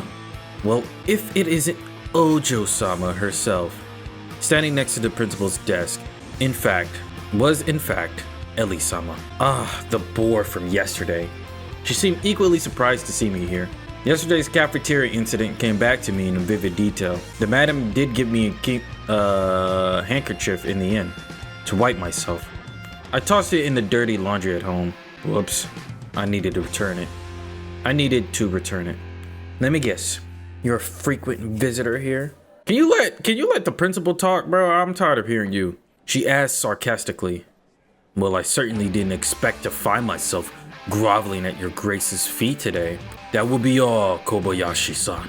Kobayashi? That last name sounded familiar. Ellie bade the principal a polite farewell and walked past me, shooting me an angry look. So, Nikolai-kun, do you know why you're here? I've got a couple of theories. The principal sighed and gave me a sad look from behind his glasses. Nikolai-kun, I understand that Japanese culture is alien to you, but here, at this school, we have students of every nationality. We endeavor to provide all of them with the best opportunities. In return, we expect appropriate level of respect and adherence to the school rules. Motherfucker, maybe next time you get them to respect the damn school rules. They were picking on the Here we go. I think you ought to understand this, especially considering your situation. What about my situation? Let's not make this personal now. No, what I meant was... Embarrassed. He removed his glasses and began wiping them slowly with the special cloth. I meant to say that we make no distinctions between our students. The rules are the same for everyone. I understand. In that case, you must also understand that you can't just skip classes for no reason. He put his glasses back on and gave me a hard look. And speaking of your attendance record, I understand. If you understand, then why do you keep skipping classes? Alright. Do you know who sponsors our school? I don't give a fuck about how you get your money. I shrugged. Kobayashi Corporation. Does mean something to you, does it not? The company's president himself is the chairman of our school's boards of trustees. The centuries-old traditions. Okay, you got capitalists on your team. Okay, cool, cute, whatever. Suck his dick a little harder. Maybe he'll give you breadcrumbs. He's sure he won't give you a job. A good paying job with a good salary. At that point, I tuned him out. Kobayashi Corporation and Ellie Kobayashi. Things were adding up. Interesting. I wondered, would she still be the school queen if she had been born into an ordinary family? A family like Mura's, for instance? Nikolai-kun, what's that smirk for? Did I say something funny? I'm very sorry, Kiyama-sensei. This will not happen again. I bowed to the ground. Alright, that's enough. The old man apparently hadn't been expecting this degree of repentance from me. I have seen the error of my ways, and I promise this will never happen again. Well, that's the most important thing. The fact that you understand. And don't let it happen again. Very well. Go now, or you'll be late for class. Thank you very much. I'm going now. He bullshitted. He didn't give a about that. I formally took my leave and marched out of his office. Oh, so they all dripped in white. Okay. He just looked way better with that. I ain't gonna lie, Kyosuke. So why didn't you tell me that this Ellie-sama of yours is a Kobayashi? There was still a couple of minutes left before the beginning of the lesson. I did tell you. No, you didn't. You said her grandfather was the chairman of the board of trustees, as if I'm supposed to know who this chairman is. That's the problem, that you never know anything. Anyway, why do you ask? I got called into the principal's office just now. Skipping class? Why else? At that moment, the bell rang. I thought it was because he was beating up on some in the front. Only now did I remember about Catherine. Her seat was behind me, so I couldn't watch her constantly. Damn, you got her right behind... Bruh. She right behind your ass. Was she writing anything down? How was I going to grab her notebook unnoticed anyway? Surprisingly, I was hardly at all anxious. Sleep had cleared my mind, and I found the whole situation more intriguing than troubling.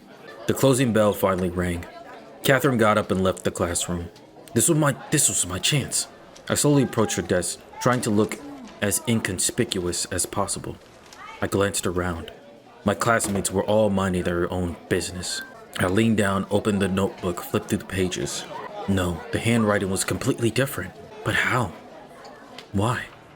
Sure, I had some issues with Japanese characters, but this much was obvious.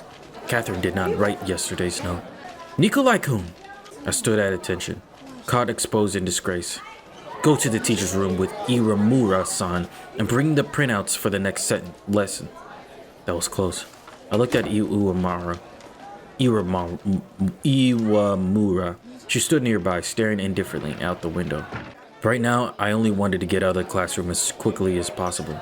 Wait, did he actually pick it up? I was stupid. I wasn't paying attention. Wait, can I go back?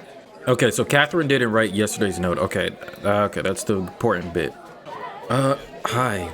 Well, should we get going? I can go alone. She didn't even look in my direction, but we were told to go together. I'll manage by myself. Under different circumstances, I would have gladly agreed with her. Listen, I understand and all, but I've already been to the principal's office today, and I'm not burning with a desire to go back. Suit yourself. Iwamura shrugged and headed toward the door. It's your chance to get to know her a little bit. The hallways were unexpectedly empty. It was as if the students were hiding away in anticipation of something. Oh shit, damn, okay, they got the... Damn, why you so damn tall, bruh? The music is fire, I ain't gonna lie. They really like putting the music at good points. Yeah.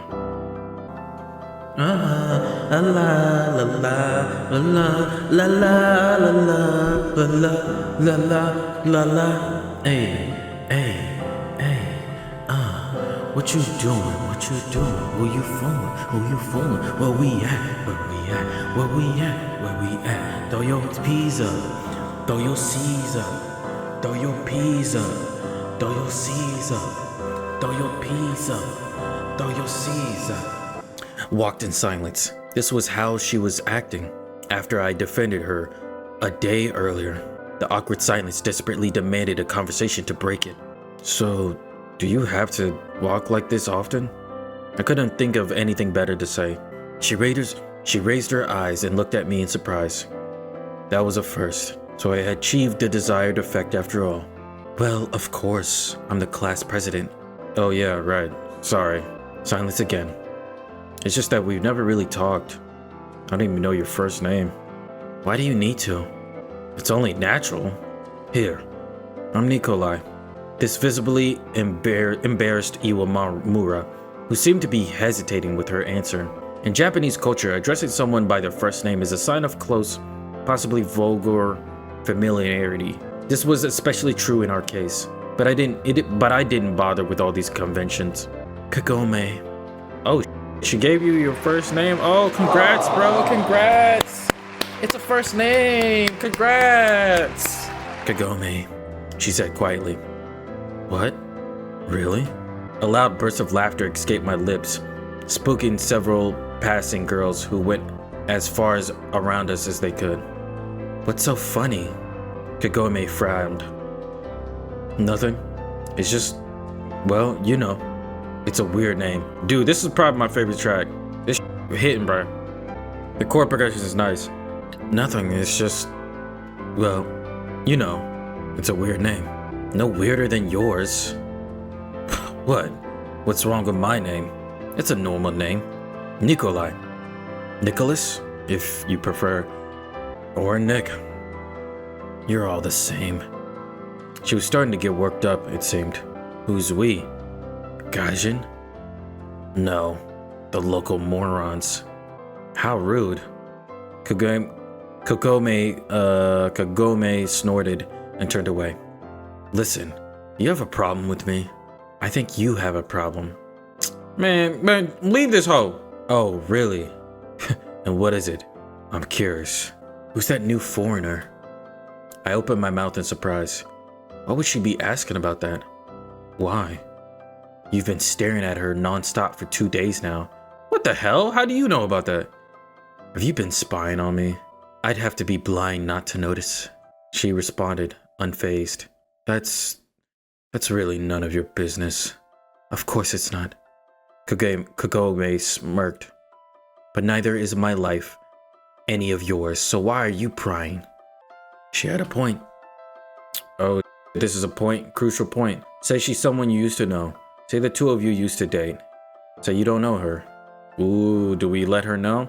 I feel like she asked, so we're trying to develop some sort of connection with her. So if this brings the conversation going, then sure. But say she's someone you used to know. I won't tell her everything. I'll just tell her a little bit sneak peek. But just like with Himitsu, we knew each other at one point. We were in the same class. I'd say you take an unhealthy interest in your old acquaintances. Why did you bring her up anyway? It's not every day we have a new student in our class. And such striking foreigner at that. I'm a foreigner too, you know. She looked me up and down and snickered and said, yeah, sure. What the f does that mean? You size me up? Call me ugly? I knew it. Not only would my face not pass as a Japanese, but now I was being denied of a proper title of a proper gajing as well. What the hell is a gajing? Are you always like this? I was starting to lose my temper. We've arrived. Wait here. Hey. Just in time, too, before I could open my mouth. Kagome went into the teacher's room. Before I knew it, she was back with a large stack of paper. Carry it. What? All of it? I couldn't see any way to carry the heap uncomfortably. What if we each carry half? Didn't you yourself volunteer to come along? No, I didn't. This teacher sent me, if you recall. Fine, give it here. Kagome attempted to take all of the papers from me at once. No way, that won't do either. Which of us looked more pathetic now? Spurred on by wounded pride, I walked fast and returned, so the return trip took considerably less time. Put that music back on, that was fire. I dropped the mountain of papers onto the teacher's desk with a thud, while Kagome took her seat and returned to her usual window gazing. Guess no one deserves to be bullied. But man, I almost understand those punks from yesterday. Hey bro, she probably appreciated it. You just don't know. You don't know. You don't know that like that probably helped with our social link with her. Judging by the clock, the bell was less than a minute away. Catherine's desk was empty. I turned to Michael, who sat next to her. Oh, ew. Is that y'all's ties? Alright, bro. Did Catherine... The new girl, did she go somewhere? Don't know. I wasn't really paying attention. Why? Never mind, no reason. I bummed. I sat down at my desk. Could she have somehow noticed that I opened her notebook? No way. Catherine wasn't even in the classroom at the time. Did someone tell her? How long ago did she leave? I'm telling you, I don't know. Are you talking about the new girl? I think she went to see the principal. A classmate had overheard our conversation. Thanks. The chair beneath me felt like it was on fire. That's how badly I wanted to run after her. But to what end? What was I going to tell her? As the bell sounded, my feet seemed to acquire a will of their own. They carried me to the door, then past the teacher, and out into the hallway. I turned the corner at a run and stopped. What the hell am I doing? Why all this? The school had gone silent, frozen still, as though in awe of the inescapable might of pure knowledge. I was slowly tiptoeing through the empty hallways toward the principal's office. If I were to run into one of the teachers now, I would have to explain myself all over again. On the other hand, it would be no better if I show up at his office myself. Speaking of which, here it was. I pressed an ear to the door, but no sound was coming from the other side. Either they were playing the silent game, or Catherine wasn't there. So what next? It was too late to go back to class. What do you mean it's too late? You can still go. I wandered the empty halls and didn't even notice how I ended up in the old wing. Our school had been repeatedly rebuilt since it first opened its doors right after the war, with new buildings added on as old ones fell into decay. Inefficient, if you ask me. Why not tear down the old structure first and build a new one in its place? Theoretically, there shouldn't have been anyone in this wing. But suddenly I heard music. A guitar. The sound was coming from what, judging by the plaque, was the old music classroom. I opened the door a crack. Oh, what the Ha! None other than Ellie Kobayashi. She was the last person I expected to find here. She was doing a fine job playing though. The tune was nice, and the execution was equally good. Music, at least, was one area that I knew a thing or two about. Ellie herself seemed to be glowing with happiness, looking like nothing the princess I encountered in the principal's office this morning. Cool though this lyrical digression was, I certainly couldn't let a chance like this slip by.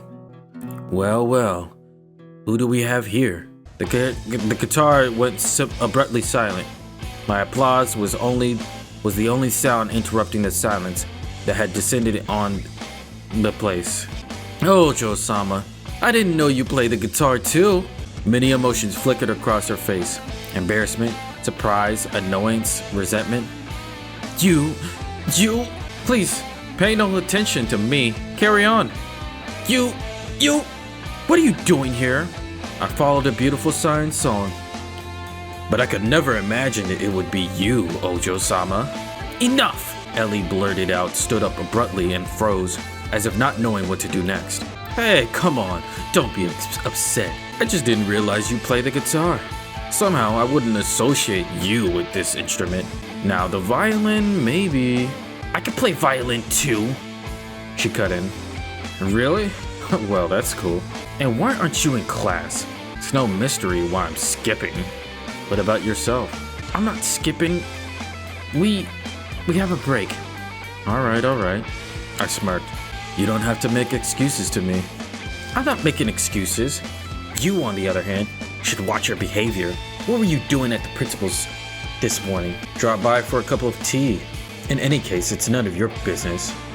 I wasn't trying to be rude, but that's exactly how it came out. Actually, it is my business, seeing as my grandfather. I'm aware. She gave me a surprised look. What?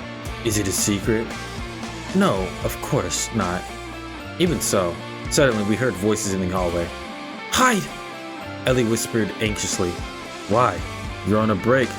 Now I'm used to it. I said sardonically, albeit in a low voice. She didn't answer, but she was looking at me pleadingly. She must have had her reasons. In respect for her, I'll do it. Just because I'm interested, see what more she's trying to do here. Alright, fine. Except I don't see where we could hide here. In there! She grabbed my hand and dragged me into a small door, which I had missed initially. The door opened into a cramped utility closet. What, just like this? I hesitated. The closet was definitely not roomy enough for two people. Get in already! But Ellie clearly thought otherwise. Next thing I knew, she literally shoved me inside and then stepped in herself. Yep, I was waiting for this moment. Thumbnail reasons. Great. We're now packed in like sardines. And this place reeked. Yet perceptibly, through the stench of dampness and moldiness and dust, there was a sweet aroma of Ellie's perfume. A killer combination, to say the least. The classroom door opened and several people entered. I think I heard something. You must have misheard, Kiyama-sensei. The principal was talking to one of our teachers. I'm not hearing things. I may be getting on in the ears, but I'm still more capable. Heavens no, Kiyama-sensei. I didn't mean any of the sort. Anyhow, this ramshackle place should have been torn down long ago. A third voice joined the conversation. This ramshackle place, as you call it. The principal let out a sigh so loud I could hear it clearly even from the closet. Suddenly arriving here as a young teacher, right after the war. Oh my god, shut up. Who would have guessed that our principal was so sentimental? Ellie suddenly fidgeted. Naturally, anyone would be uncomfortable hiding in a cramped closet with too little room for even one person. But was she uncomfortable with me in particular? I shifted my gaze to Ellie. Of course she was uncomfortable, but desperately didn't want to yet again listen to the principal's admissions just because of some Ojo-sama. Would you be quiet? I hissed. She turned red like a boiled lobster. Her breathing became rapid and irregular. An awkward situation to be sure, though it was as much for the both of us, and yet I was trying to hang on. Just because Ellie had played the guitar didn't necessarily mean she had the experience in the area of. I didn't finish the thought. The girl's scent hit my nose with a new string, making my head spin. Though, who was I to pass judgment on her experience? Yes, I dated Catherine, but I'd gotten somewhat used to her. Whereas here was a completely different girl standing next to me. Not just next to, pressed right to me. My heart started beating faster. I swallowed. Ellie looked at me, frightened with the look in her eyes. What do you want from me? I silently mouthed. She didn't respond. She just kept fidgeting. Wait, did he get a hard on, bruh? Oh nah, bro. Although these body movements were now making the whole situation uncomfortable for me. I made a face that my mind was supposed to mean. Quiet. She seemed to have understood. Meanwhile, the principal continued his oration. And after all that, you talk of this, our cultural blah blah blah blah blah, certainly Kiyama-sensei. But let's go now. We have a meeting coming up. Yes, forgive me, I got a parakeet, blah blah blah blah. Alright, cool. The moment the door closed behind him, Ellie came flying out the closet. I stepped out right after her. I had to say something. It was a bit tight in there. She looked at me dumbfounded. Tight. You pervert! You groped me all over. It's a tight ass f***ing closet, bro. No. What do you want me to do? I didn't touch you at all. You groped me with your eyes. Then you think I couldn't see it? Feel it. Calm down already, will you? How can you grope someone with your eyes? And anyway, it was your idea to hide in there. Yes, but that's all there is to it. Ellie's expression turned dreary and she lowered her gaze. I suppose it's unbefitting a young lady to behave like this, isn't it? She smiled sadly. Well, I'm not the best person to give advice on these matters, but for what it's worth, I don't think there's anything wrong with playing the guitar. You must enjoy music a lot, huh? Yes. This time her smile was more genuine. Then I don't see a problem. Just then, a distant bell announced it was break time. Alright, I've gotta go. See you. Her final parting smile was utterly disarming. I was left standing alone inside of empty classroom of empty old wing. What a strange girl. This whole musical interlude made me entirely forget the reason why I wounded up here in the first place. I'd been looking for Catherine. I had absolutely no desire to go back to class, where I could expect another scolding. Simply skipping was bad enough, but I have to run out of the classroom right in front of the teacher. No thank you. Bro is a slacker, and you outside with it? I managed to slip out of the building unnoticed, and here I was, free as the wind, strolling down a sidewalk in one of Tokyo's central districts. I wanted to chill out. This whole day had been a waste. The only thing I achieved was determining that Catherine had not written yesterday's note. The note. Unpleasant thoughts crept into my head. But if she didn't write it, who did? What if it wasn't a prank? Just what was going on? More had happened to me in the past day and a half than over the course of the year and a half. That entire time, I hadn't really socialized with anyone, except maybe Himitsu. Well, add that to Kyosuke and occasionally Michael. Now Catherine was back, and there was Kagome and Ellie. What next? Was I going to turn into a magical girl? Bro, you just talking bro. Like, calm down. As if by chance, I ended up near a familiar bar. A couple of rounds of beer were an absolute must right now. I'd relax, clear my head. Oh damn, he old enough to drink. I guess maybe the age limit of drinking is different in Japan, huh? Inside wasn't crowded, which made sense for this time of day. Hey, they're gonna see your school uniform though. We're supposed to be either at work or at school. And like in that joke about the 3-story building in the hurricane. Even though I wasn't a stranger around here, I always had a fake passport on the ready. Classmate whose father worked in law enforcement had me hooked up at one point. There were a lot of students at our school who had these passes to adult life. How would you prove it's real? The document was a document, especially when some insolent snot is shoving it in your face. Not to mention that the bar's owner was Russian. What? Chuckling, he usually told people that he used to be a pirate who was shipwrecked off the coast of Japan. That was a tall tale, of course. Most likely, he was just a regular immigrant like my parents. I sat down on the counter and ordered a beer. Oh, look at this dude. Hey, cool, y'all. What's up? You're here. You're early today. Yeah, kind of worked out that way. Aren't you going to get in trouble at school, are you? You know how strict they are about these things here. I giggled nervously. Okay, I see. None of my business. A good bartender is invariably a good psychologist. What does that even mean? How does that make him a good psychologist? What? It's practically a qualification for the job. Beer at this place was served in pint-sized mugs, which made me very happy. Squealing with pleasure after downing a tiny glass in one gulp was not my thing. Yuck.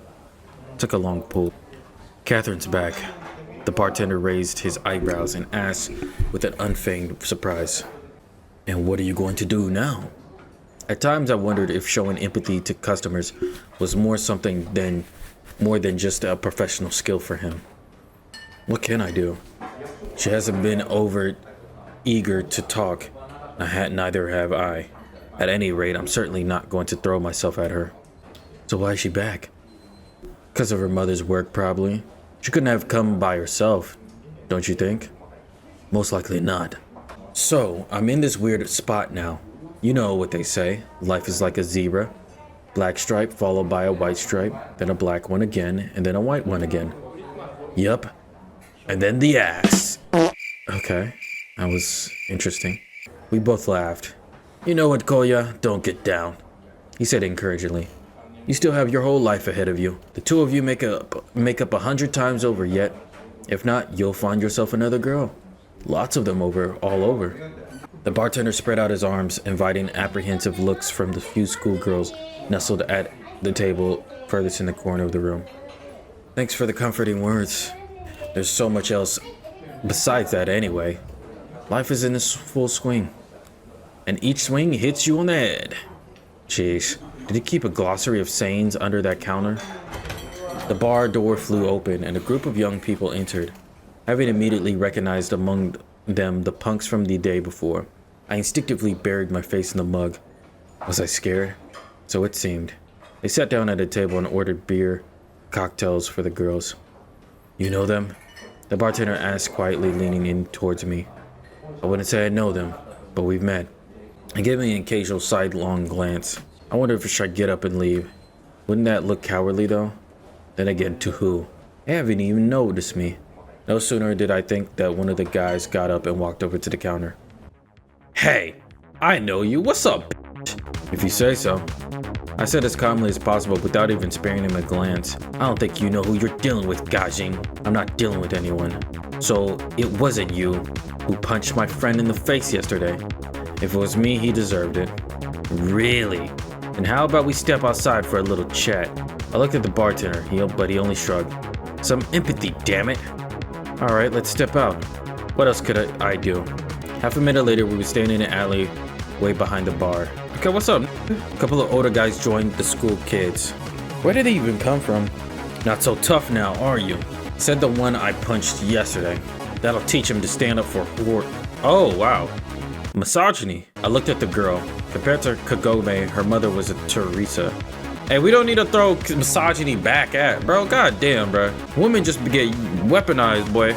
Well, what next? Gonna beat me up 4 against 1? That's impressive. What happened to your code of honor? The Yakuza have one. Oh, he is talking, he's talking. Damn! I sneered at the largest guy among them. You've definitely got a mugshot of a thug. The older ruffians clenched their teeth, their expressions hardening. What did you say? Let's get it over with already. A thought flashed through my mind. What if I struck first? That way, at least, I retain a smidgen of self-respect. Okay. I had no time to decide as a strong shove to the back threw me to the ground. That was low, but their blows hit hard. But they didn't go on for long. I curled up in a bar, covering my head with my arms. It hurt. Oh, damn. I guess it's the consequences of fighting back. By the time I recovered my senses, those bastards had vanished without a trace. I got up slowly and felt myself all over. Nothing was broken, it seemed. My face was mostly intact as well, except for a black eye. Damn! I returned to the bar and sat down the same seat. Hey, like Luffy in fucking Java Island. I no longer felt like carrying a cordial conversation with the bartender. Although, what could he have done? Stand at my side and fight? Call the police? Nonsense. Hey there. Hey, there's... He pointed off to the side with his eyes. Just sitting a couple of meters away from me was... Catherine. What the f is she doing here? Stupid, I should be in class. Hi. Well, hi, I guess. I said a little while later, after waiting for her to start the conversation. Fat chance of that happening. Hi. Catherine replied indifferently. Damn, hold on. Why's she giving me the look? Okay, hold on. I shifted to a closer seat while she ordered a cocktail for herself. What's with that face? Nothing serious. She wasn't buying it. I fell. Face first on onto the concrete several times in a row. Yeah, I got lucky, but I'll get it next time. Is that so? Said Catherine apathetically. So are you also skipping school? I had to start the conversation in the most neutral way possible. Also? She looked at me and what the... Well, it's nothing new to me. I guess it isn't. I heard you went to the principal. Maybe I did. What of it? The tone of her voice didn't change, but her eyes flashed. Katya, I don't want to start everything up again. Then don't. I'm not. Or was I? Just put yourself in my shoes. How would you be reacting? Wouldn't you be asking me the same questions? What questions? Fine, I understand you're here because of your mother's work. But this particular school? Why? What? Am I getting in your way? Catherine was sipping on her cocktail with an expression of absolute indifference. Damn, and she's shaking that shit. She said, I ain't bothered by you. I'm just drinking. I'm just casually talking to you. I'm drinking. Hey, bruh. She's your ex, bruh. Let it go. No, of course not. It's just, when I think about how we parted back then, that's all in the past. You don't really think that I should have chosen a different school or changed my life in any way just because of you, do you? Why would I do that? Simply to avoid running into you again? Damn, she said, I don't give a fuck about you. That's not what I was thinking. She was right, actually. I had no comeback.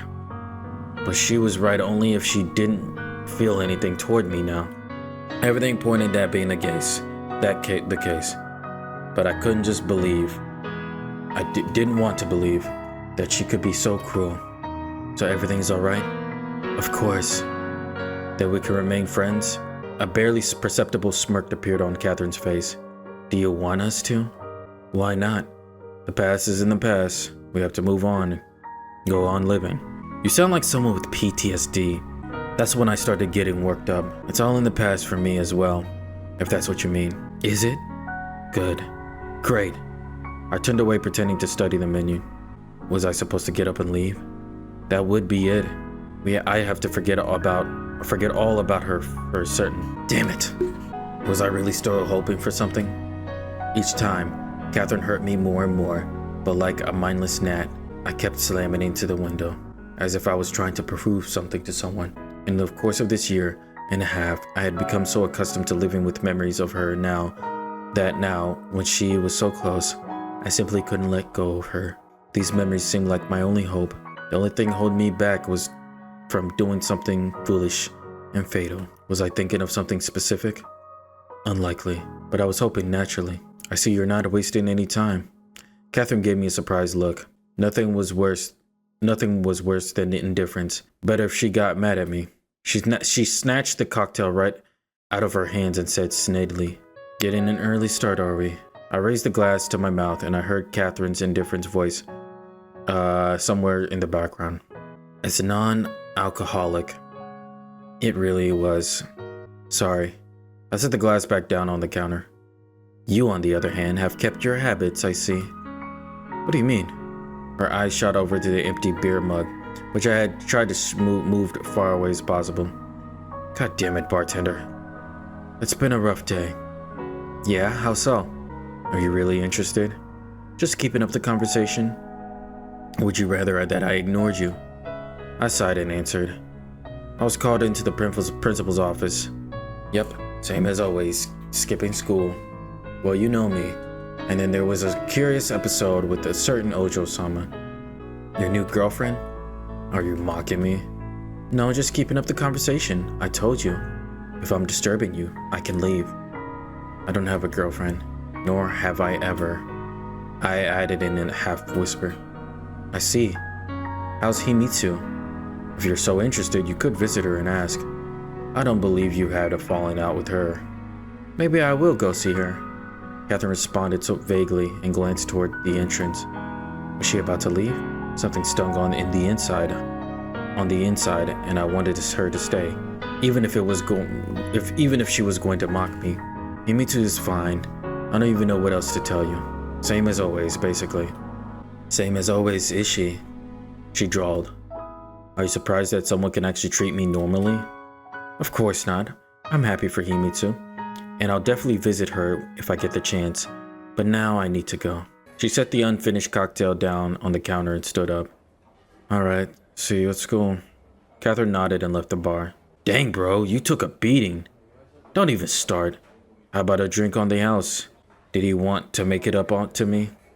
No, thanks. I think I've had enough for the day. Hey, save that for the next time I pull up, bruh. I left the bar and stretched. As expected, the bruise ached. If the past couple of days of my life resembled some dumb manga from Kyosuke's collection, then my encounters with Catherine felt more like A soap opera, a viscous, sticky, dark brew with a beginning but no end. How long was this going to go on?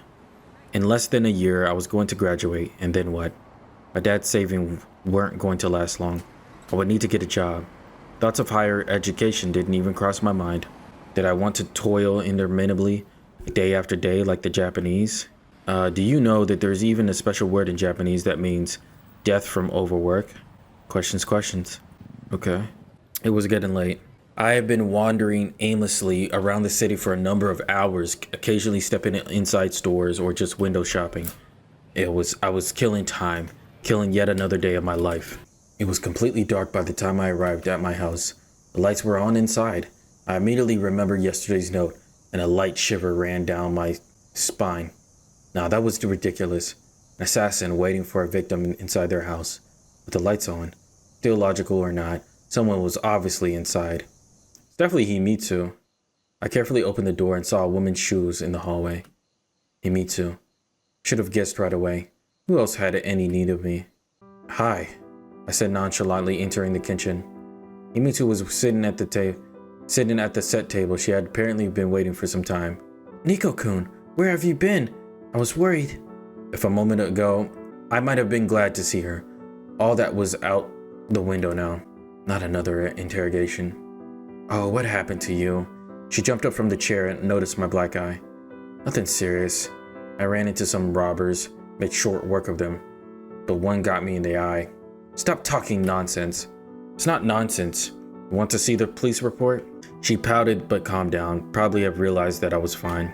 I asked Kyosuke-kun, and he said you weren't present for the few classes. I wasn't. What of it? I snapped back. Nothing. It's just so much has happened lately that I was worried. What would you worry about me? Do you think I was going to drown myself? No, I didn't. Nothing much has happened anyway. Bro, you can open up to her. She's literally like cooking for you, caring so much about you in your damn house. I was about to add, at least not to you, but I stopped myself for the last second. After all, Himitsu had done nothing wrong. Meanwhile, she was looking at me unexpectedly. I had to tell her something. I debated whether I should mention Catherine. Sound like it's a secret or anything, right? We didn't do anything objectionable. Still, maybe Himitsu didn't need to know about this. Do y'all know how many times I've recorded this whole episode? 4 freaking times. What are we doing? What are we doing? In the damn game. This is just a demo. What the f? Alright, y'all. Let's just see how long. I've at least recorded 3 hours. This is about to be an hour and something video. Why would I need to lie? Say I was with Catherine. I was with Katya. Really now. Why was I feeling all embarrassed about this? Like an 8th grader on his first date. Really? Cool. And how's Caddy's-chan? Himitsu replied without skipping a beat, as if reading from a script. I suppose she's fine. But you know how she is sometimes. You have to drag every word out of her. Himitsu smiled. Alright, sit down and eat. The dinner's cold, of course, but you only have yourself to blame. I was, in fact, hungry as hell. Okay, so you got the borscht. I don't know, I think you need to go get Himitsu a gift or something as a token of appreciation. Because why would anyone do this for you? Unless they're good friends. We ate dinner in silence, without talking, without the TV, and without even looking at each other. I almost felt a charge of tension in the air. It was one thing for me to stay silent. But why was Himitsu keeping quiet? Just because I told her about Catherine? After so many years, Himitsu had come to know me very well. So she knew that there were times when it was better to remain silent, and times when it was better to do the opposite. So what was she hoping to achieve now? She knew I wasn't a fan of small talk, but the silence was becoming unbearable. How was school? Fine. That's it? Just fine? Nothing happened to Saya-chan? No. Why do you ask? I set down the chopsticks and leaned back in my chair. Probably because you've become quiet the entire dinner. I'm not quiet. I mean, not on purpose. Himitsu got flustered. Then what is it? She was obviously working up the courage to continue. These sorts of conversations had always been difficult for her. Because I was worried. Did you even check the time? You could have called at least. Called? Called where? Here. She replied, faltering in voice. How was I supposed to know you'd be here? We aren't living together, last I checked. Maybe we should, she mumbled softly. I pretended not to hear it. The conversation clearly had taken a wrong turn. Bro, she was just worried, bro. It's not that deep, bro. It's not that deep. All right, you know what? I'm really tired today. You'd head home, and I'll do the dishes. But I'll see you tomorrow. Himitsu hung her head and stood up from the table. Good night. The door closed behind her. I breathed a sigh of relief. Right now, I absolutely needed some time alone. Some alone time. I felt as though trapped between two fires, or even 3 or 4. A veritable ring of fire that was slowly but surely closing in on me. And how was I acting? Sluggishly and indifferently, like a decrepit old man who had long stopped caring about his life. On one hand, there was Catherine, who I simply couldn't put out of my mind. On the other, there was Himitsu, who clearly wasn't happy to see Catherine back. Then there was also the note, the new acquaintances, my non-existent plans for the future itself, shrouded in a thick haze of uncertainty. I stretched out in a bed and remembered Ellie. Even in the closet episode, felt like it had been ripped straight out from Satake manga. What if Ellie could help with the note somehow? No doubt she had good connections. As for Himitsu and Catherine, come what may, maybe things would resolve themselves. With these thoughts, I fell asleep. Okay, I was woken up by the telephone. What time was it? It cost me some pains to make it to the phone. Hello? I sounded terribly groggy. Nikolai, you are in great danger. You need to be extremely careful. A voice said in Russian. I was still half asleep, so I couldn't really understand what was going on. What? Who is this? I repeat, be extremely careful. Pay particularly attention to what you're doing, who you talk to, and what you talk about. What the f? What does this mean? Why are you doing this? What is going on? The voice sounded unnatural, as though the speaker had pressed a cloth against the receiver. Who is this? What do you want? Was it you who left the note? You've been warned. Beeping. Why are you so vague about something that I don't know about? Like, if it's supposed to be something that I should be very well, and it could cost me my life, why are they so vague about that? Why is that a... Oh, you're in great danger, by the way. Beep. Like, bro, what? Now I was really scared. Should I call the police? And what would I say? An ordinary school kid of no interest to anyone, a note, a telephone call. It had all added up to a prank. But the first thing I did was lock all the doors and unplug the phone. Could be a prank, but then who was... Wait, the doors were not locked? Oh man, this is stupid. You deserve to get the danger coming. Michael wouldn't do it, and Kyosuke wouldn't even cross his mind. Why did it all just start as Catherine returned to Japan? Even she didn't write the note. I pulled a blanket over my head. Sleep refused to come, but the fear eventually subsided a bit. I told myself that I would try to sort all of this out tomorrow with a fresher head. Is this the next day? I don't know. It looks like the next month, or I don't know. I woke up late. It was already past noon. Damn, how long is this game, bro? The house was quiet, too quiet, really. I missed school again. Oh, hell with it. After all, my life was on the line now. Or was I being overly dramatic? If you're that scared, bro, just call the pigs. I walked to the kitchen and stood there in a stupor. My head felt heavy. Thoughts jumbled together. I wanted to sleep a little longer. Maybe just another 10 hours. A glass of cold water helped me bring me to my senses. I looked at myself in the mirror. Oddly enough, the black eye was gone. I checked all the doors and windows. They were locked securely, the way I had left them. I found a note from Himitsu in the hall. I was worried, blah, blah, blah. Will come after school, blah, blah, blah. Thank you, but no thank you. This must have been the first time in my 18 years I've faced a situation like this. The move to Japan at an early age, the challenges of adaptation, the death of my parents. Oh, your parents died. Wow. So wait, your parents died and they left you enough money to survive for how long until you finish high school? Bro, that's fucked up, mom. Odo-san, Okasa, come on, bro. That's fucked up. You could have got me a job with the nepotism, bro. Come on, bro. Like, you gonna die before I get a job?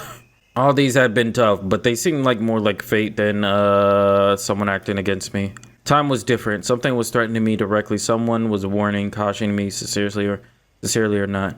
Who could possibly be interested in me? I mean, it's just vague. It's like just, hey, watch out what you say, watch what you do, blah, blah, blah, blah. It's like, okay, what do you want me to do? Like, what wrong move? Like, I don't know nothing. You can't be vague about this. If my life is on the line, I need to know. Then it hit me. It was improbable that I personally would be of interest, but it might be about my parents. I mean, they spoke in Russian, so I don't know. They had migrated from the USSR after all, and they worked for Kobayashi Corporation. And the voice on the phone yesterday had been speaking in Russian. The sound was altered, sure, but it was clearly an accident. I don't know what exactly my parents were working on, but they might have been something serious. A lump formed in my throat. Work serious enough to kill for. The most frustrating thing was that I knew nothing about it, except who was going to believe me. I had to act fast. To do what? I pulled out my dad's old dress book and scanned through the numbers for his co-workers. A few I met, some I've heard of. In any case, it was better than sitting and waiting. Good afternoon, my name is Nikolai, and with no luck with the first double number. Some were no longer at their old jobs, others didn't pick up. One had even passed away. I turned the page. There was a number written in my father's firm, even hand, underneath a name. Ichinose.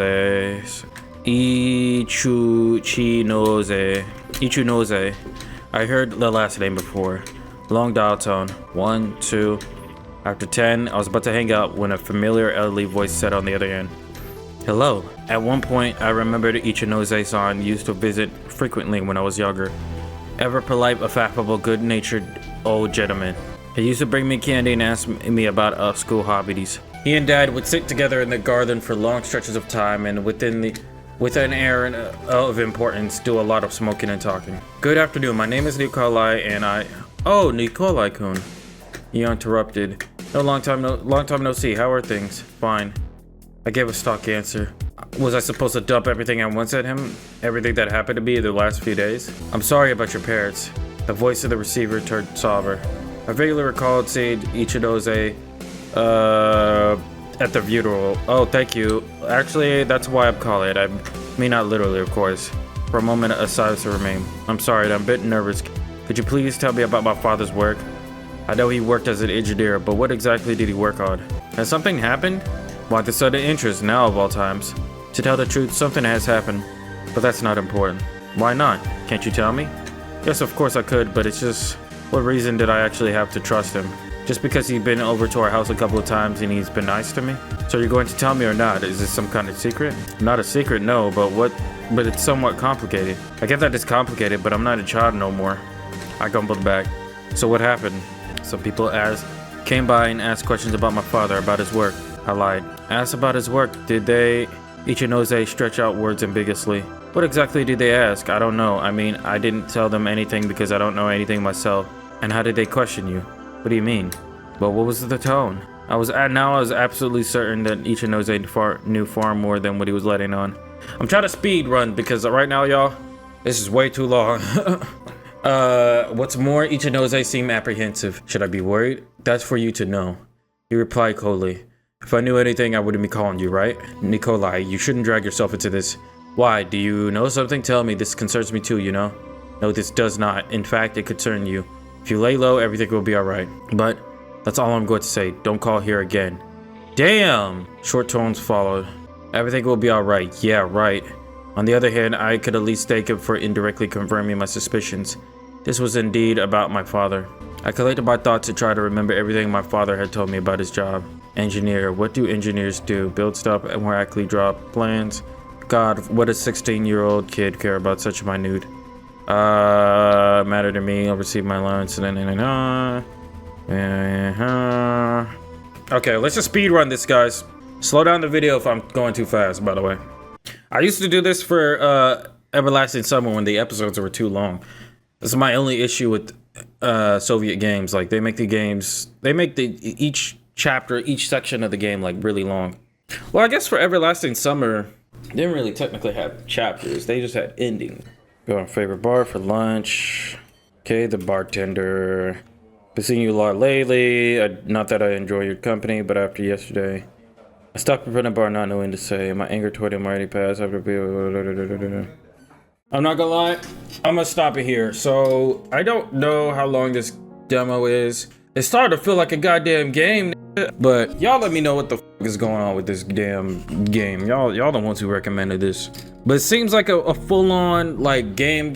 It feels like there's so much to it that I'm not even trying to hate or say that the game is trash or anything. I think this is dope. I think so far this is way more put together and more concise, and at least makes much more, the concept makes much more sense than Everlasting Summer, in terms of how like the main character in Everlasting Summer is like in another world or isekai or some shit, and like it's like a summer camp going on, and then he's dealing with all of these different scenarios and issues with these random women in this summer camp, and it's weird. But like this one at least makes more sense. You know, this kid who, so his family's originally from Russia, got out of Russia at an early age and moved to Japan, started a new life. Quirky things happen in his life, especially when it comes to relationships, you know, so it's like a very slice of life type of feel. But now there's something more serious. Apparently he's in danger, he's threatened, and it seems like the people from his